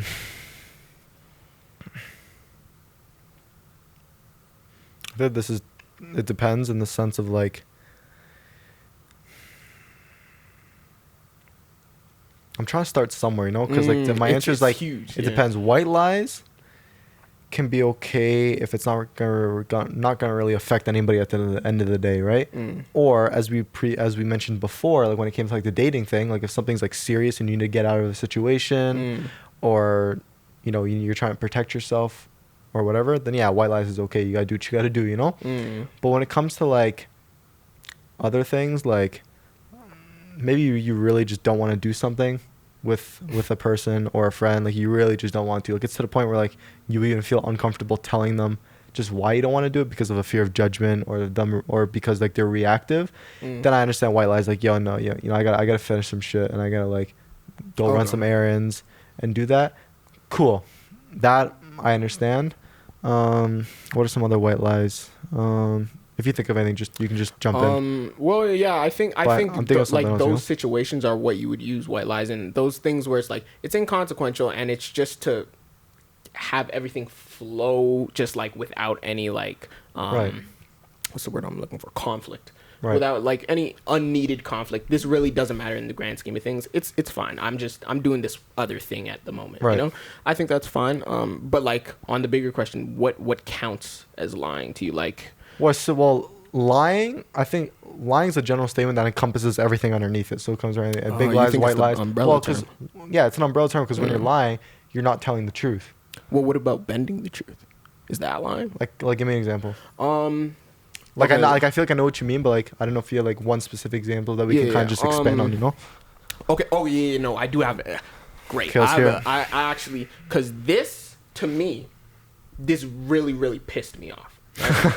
Yeah, we all know those ones, you know. So this is I'm sorry to keep bringing this up, but this is from the first podcast, the same situation, right? With like the friends and like the infidelity and all that, right? But a different thing, right? If you guys want to know what we're talking about, go watch the first episode. We talked about infidelity with like certain like friend groups and stuff.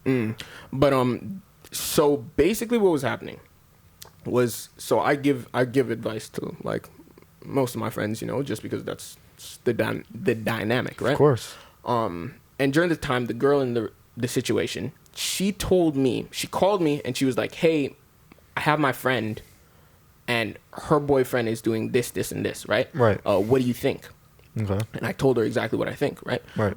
I don't know this boyfriend. I don't know her. I know the friend of the friend, you know, but I don't know her boyfriend. So it's whatever, right? But I told her what I think and that was that.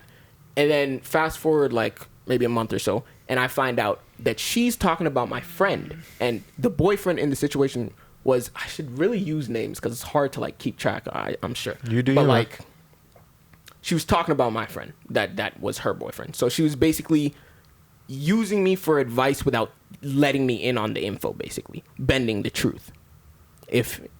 Should I explain it better? But how is that bending the truth? It's bending the truth because she told me. Well, actually, it's a lie. It's a whole lie. Wait, okay. I'm confused right. now. I'm using So names. she asked for you advice. All right, so the girl's name is Hillary. The guy's name is Makai. Okay, we just exposed them. Continue. Well, okay. Nobody's gonna lie. I'm kidding. It's just fun. I just love saying that. Girl's name is Hillary. The guy's name is Makai. Hillary was talking to me over the phone. She has a friend, Rachel. Okay. And she says, Rachel's boyfriend is doing this, this, and this. What do you think about this? But she was the one doing it. But Makai was the guy. So she switched up the name. She switched up the name. She switched up the entire situation. So that, to me, I don't care if it's been the truth. I don't care if it's lying. The fact that you're not being honest, completely honest with me, I was just like, nah. Fuck that. So you're just like, you're lying. That's definitely lying. Yeah. You think that's lying? Eh? Well, yeah, it's lying because like you're not like, well, you're lying because you're lying about like who's actually going through it, and a lot of people do. I know a lot of people do it. Maybe they lie because they don't want to like, because they know how you feel about a certain person or whatever, so they're gonna lie and say, oh, it was that person. Because that's not, she wasn't telling the truth, was she? Yeah, no, she wasn't. And the thing that really pissed me off is because I'm a person, like... But you can lie about certain things, not other things. So let me explain. So in that case, she was lying about who it was happening to or whatever. Yeah. But she was telling the truth about what was happening, you know? Yeah. So she was still lying. So that's bending the truth then? Nah, for me, like, I separate those two. I would say that, like, I know what you're saying. I know exactly what you're saying with bending the truth. For me, like, I don't want to put it in the same category because it's like, she was lying about who was happening to try and get a certain response, but she was telling the truth about what was happening. Yeah, so like people would call bending the truth. Lying. Fuck, man. Well, let me ask you this. What do you think is bending the truth? That's the thing, because like I use that term too. Oh, you're just bending the truth, or you're just like, oh, stretching the truth or whatever, you know? And like that could definitely be. I feel like a lot of things go into stretching the truth. Like I feel like something could be like. I feel like this is tough. It is tough. It's so tough because everyone has their own definition or like own subjective feelings. Like, oh, well, what's stretching the truth before it becomes lying? You know, this is all stuff that. But I feel like stretching the truth is lying. Yeah, I feel like it is. I feel because if it's because like at what point does it like cross over sort of thing? It's like such a fine line. Yeah, it's like is. I don't like. I'm trying to think like what. I don't know. I feel like if you're not saying something for what it is, then it's lying, or like you're just not telling the truth. I could definitely agree with that. See, that's the thing. Like, I guess the real question is like, do you or should you view things in black and white when it comes to lying, or is there a gray area which would be bending the truth? But this thing, we have to also establish that lying doesn't have to be a bad thing, because like lying in everybody's mind is associated with negative things and a negative connotation and negative this, but it can be used for beneficial purposes in cases of like if you're trying to get yourself out of a situation where you need to protect yourself, like I said, or other situations that I can't even think of right now because I'm on the spot right now. Of course. I don't know, man. That's very, very murky waters with the stretching the truth and lying. Because stretching the truth. Well, stretching the truth, I think, is just exaggerating. Do you have another example? Like another example of stretching the truth? I know there's many, and we always like people always say, "Oh, I'm just stretching the truth," or like. I think stretching the truth or bending the truth would be like if you're retelling a story. I was thinking, and you add some extra details. Comedians stretch the truth all the time. I think like stretching the truth to exaggerate or like make something a bit funnier in retrospect. I think that's something different, and I don't think that, like you're saying, there's nothing inherently wrong about lying in general. It's, or stretching what the truth. That lie does. Yeah, just like comedians, I'm completely fine with them exaggerating. For sure. Even me, like all of us have exaggerated stuff in the past, details, and like it sounds like when I'm exaggerating, I'll even say that I'm being extra. Like I've done that on multiple occasions. I've heard you say that. I'm being extra right now, but like let me say what I'm about to say, you know, just so people know, because like some people think it's the truth. Yeah, so that's fair. If I'm gonna like settle on one answer, yes, bending the truth is lying. Okay, but I don't think it has to be bad, and I think it depends on what's happening, like what's the significance of it, you know. Yeah, I think that's a good answer, and I think that like really clears things up. Yeah, it doesn't have to be a bad thing, you know. So, you know, I feel like there's more to that. No, you feel like there's more to it? I don't know. I thought like maybe you were saying something, and then we were gonna like go off on it.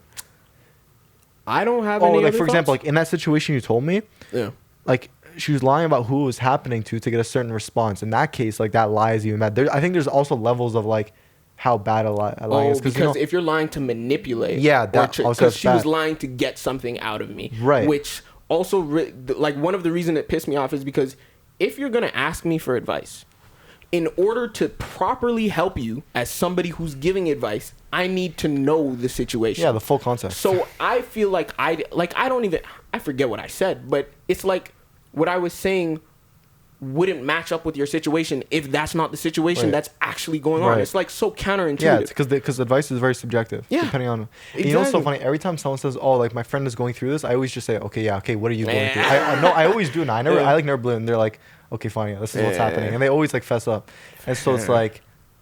Everyone anybody who's ever done that to me, asked me for advice because something is happening to like their friend. Bro, okay, what's happening? Yeah. Okay, so there's this guy I'm talking to. Yeah, just be straight up. Like we're just trying to help you, man. Like if you ask anybody for help, I know you might be a little bit scared, but like just say it because like if you're asking them for help, there's a reason why you're asking them for help. You trust them. Right. And so be open with the details. Please. You know? And especially in cases like that where it's bad when it comes to like infidelity and like advice, like that's like it's bad because now like bro, just tell the truth regardless. Honestly, like, messy. I don't know, man. And like, it sucks because some people can't handle the truth. And it's funny because the truth can get you in trouble, especially like I've gotten in trouble because I've told the truth before, like especially like in like my past relationship, like it's like I was just being honest about a particular thing or two, and they ended up getting mad because they didn't like the answer, or whatnot. That's you know, it's tricky. just stupid. So it's like you have to be careful of like who you're telling stuff to, and if you want to tell them the truth. If you know you have to lie to that person, don't even tell them to begin with. Whatever it is you're about to tell them. Yeah. If you feel the need to lie, just don't even go there. There's no point if you're not going to tell them the truth. Anyways, give me a second. Sick, eh? Yeah. I see why you want the couch. The couch is it's a vibe, bro. Yeah. Set up my setup. Okay, let's do last question, yeah? Last question? All right. Yeah, because I feel we've been on for like we have been. I mean, look at that. 4,000. Oh my god, bro. It's been like 2 hours and 52 minutes. Because that picture I took was like at 3:08. Oh, you're so we're reaching the 3 hour mark. Okay. All right. I know you want to talk about this one, so this is gonna be the last one. Okay. Actually, there's a few I know you want to talk about. So. All right. Yeah. We can talk about this. Let me choose. Yeah. You got surprise me, yo, guys. These last. Wait. Don't show me just yet, guys. We're nearing the end of the podcast because I think we're almost at the 3 hour mark, and like I kind of don't want to go over 3 hours because to be honest, we can talk like forever. I mean, that's the amazing thing about us. So you can just go on, and so I do want to save some nice topics for like next podcast, and so Omar's about to let me choose which one I want to talk about right now, and and yeah, fuck. Got these last three. Can you just read it to me? Okay. Yeah. What's the first one? Some people take things out of context. Okay, people taking things out of context. Next. You said this in a video. Invite your close friends if you have plans to do something with one. And I was going to add to that. I still, I agree with you, but I cherish my one-on-one hangs with my friends too. No, I agree. You know what I mean? Yeah. And then attention seekers may run into problems in a relationship if left unchecked. I'm telling you, but that one's so good, but I don't know if I want to talk about it right now. You want to save that one? I think I want to save that. But that one's so good. That one's so deep. Yeah, no, it is. It is. Fuck. We could do the first one. Oh, jumping to conclusions. You saw the topics from last week, right? Oh, no. Dude, we have not even, Yo, Omar just scrolled through his whole list right now, and oh my god. Man, we still have it's going to take us 5 podcasts just to cover everything on that list. I'm telling you guys. Might be exaggerating a little bit, but you know what I mean. You know what I mean. Of course. But low key, we're forever adding to it. Though. Of course, yeah, we're forever adding stuff. But take it even on the questions that you guys asked. We spent a whole 2 hours just answering. It was amazing. We've only I think from this one we only answered maybe 2 from this one. Literally. So that's what I'm saying, guys. Good job, guys. Actually, ask more questions. So shout out to who asked me questions again? Bella. Yeah, Bella, Jay, and I swear there was one more person. Who else? It was your Bella, boy, Jay, my boy Lucas. Sure. Yeah, you guys came in clutch with the questions. So guys, definitely ask some more. Let's go with the taking out of context. Taking things out of context. What do you feel? Pick out of the two. I like that one. I mean, I feel like we could do that one. Okay, guys. All right. Don't jump the gun on certain things, and don't take things out of context. At least try not to. I mean, I understand. A lot of times it's to really grasp the full context of something, it's time consuming. But I think a lot of times, I think the way to avoid jumping the gun and really accusing somebody of something without taking things out of context is just get into the habit of giving people the benefit of the doubt before you say the first thing that comes to your mind. You know what I mean? Like, giving somebody the benefit of the doubt, like, until you have concrete evidence to support your thoughts. I think that's a pretty good rule of thumb. Yeah, it's always a good thing to do your due diligence on the actual problem of whatever you're going through with your partner or your friend before making your own conclusions. Because in your mind, you would have already made some conclusions about what's happening, because instinctually we do that. And in relationships, it happens more because, like, I know, I'm not saying guys don't do it, but like, I've seen a lot more girls jump to conclusions than guys. Guys do it all for sure. I mean, they might see something and they might just freak out and spaz out. But that's the thing. Like, you really don't know what's happening. Like, were you the one who went through that problem? Were you the one that went through that situation? No, you're just a third perspective looking at it, making your own assumptions and conclusions. And now you're like, whatever they went through, let's say you don't like it. You don't like it because you have a certain standard in your head or a certain opinion about it. And so now you're going to take it all on them without even figuring out what actually happened. Yeah, no, because you truly have no idea. I agree. Like, with me, I know, I actually, like, I'm going to say have a bad habit of, like, keeping my thoughts to myself if I don't think that it's going to add to, like, the situation. But that could be, and I think that's, like, okay for the most part. But I think in relationships, when there's something eating at you or you have some thoughts, put them out there. Let the person know what you're thinking. Because if you keep those thoughts to yourself, it's just going to eat at you, and it's going to, like, you start to, like, think like you're talking about, like, think to yourself about the situation, and it's like, oh, it's all from your perspective. And if it's all from your perspective, then you already know something's wrong, because there's more people in the situation than just you, right? So, yeah, you just got to really communicate and try and be open to other people's thoughts and, like, how they're feeling. And all that, absolutely. And so, and I know that's something I ran into in the past, where, like, if something were to happen within really just my relationship, but even with other friendships, is like, I would keep it to myself if I like felt like shit or sad about it, because I didn't want to cause any problems, and especially with my past relationship, because of it being so, like, because of the partner being so reactive. It's like, it's tough to even bring it up to a reactive person, because you don't know, like, you think they're gonna, like, go off on you and flip it back on you, and it's tough. It's really tough if you're in a relationship like that, where they're constantly coming at you because you're just expressing a concern of yours because you don't feel good about something. And especially if you're bringing it up in a nice way and they still are attacking you for your own feelings. That's another reason to leave the person, by the way. So, no, we said that in the last podcast. And we did mention in the last podcast, but it's so true. And so, but yeah, bring it up, guys, to your partner. You have to, and just and have a good conversation about it. And as I said, when something does happen, as opposed to being like, yo, why the hell did you do that? Like, why'd you do this? Like, what's wrong with you? Blah, blah, blah. Just because you think it's going to enforce your opinion or whatever it is, sit down with them and be like, okay, like, babe, or like, yo, friend, like, what was the reasoning behind it? Like, why'd you do that? You know, if they're like, in completely calm, non-confrontational way. Like, there are ways to, like, arguing isn't a competition. Actually, you shouldn't even really get to the point where you're arguing. You know, just conversations aren't competitions. Yeah. Like, it's just conversation is just meant to come to a common understanding or whatever the case may be. Get that sort of stuff, you know? Yeah, absolutely. And so, guys, it's tough. It's tough. I know it's tough to fight back the urge to not scream at them, or, you know. And it's gonna happen. It's gonna happen. Like, but it's like it's gonna happen if you're that type of person.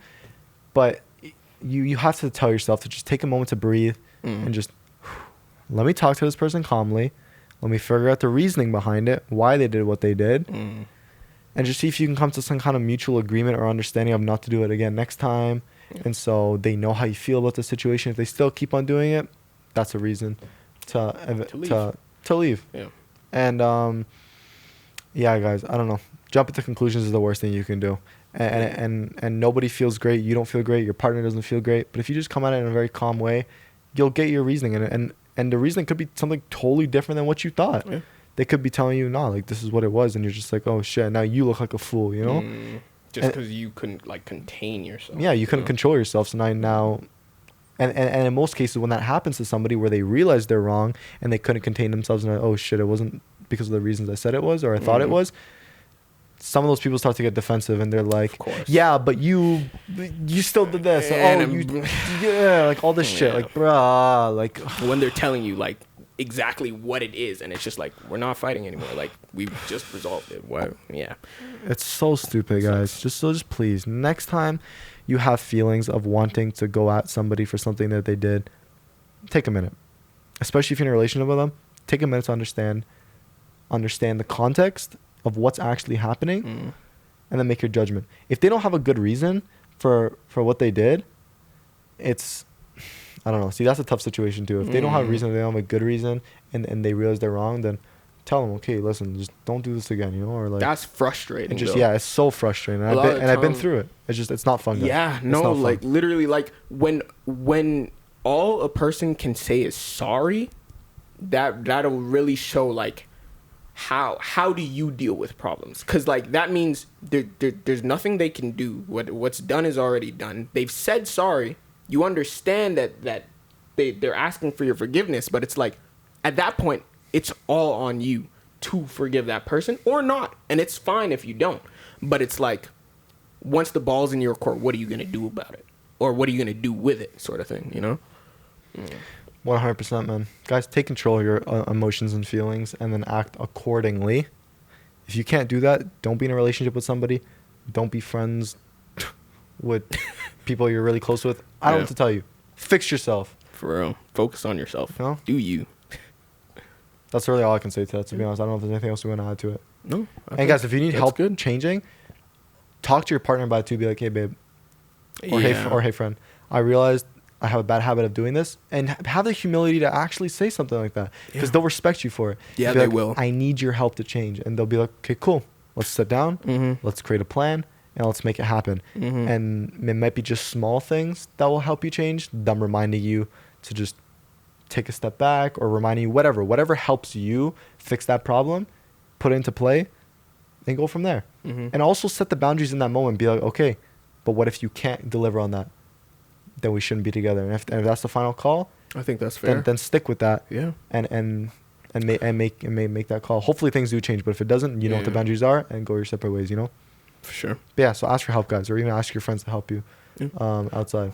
Let me write that down for the next time. Yeah. Yeah. Yeah, guys, that's really it. Guys, we're going to wrap up the podcast there because I think we've been going for about 3 hours on the dot, actually. Because when I sent Omar the questions, it was about 3:08. And so, yeah, I think I'm going to see once I eventually edit this. I think we're about the 3 hour mark.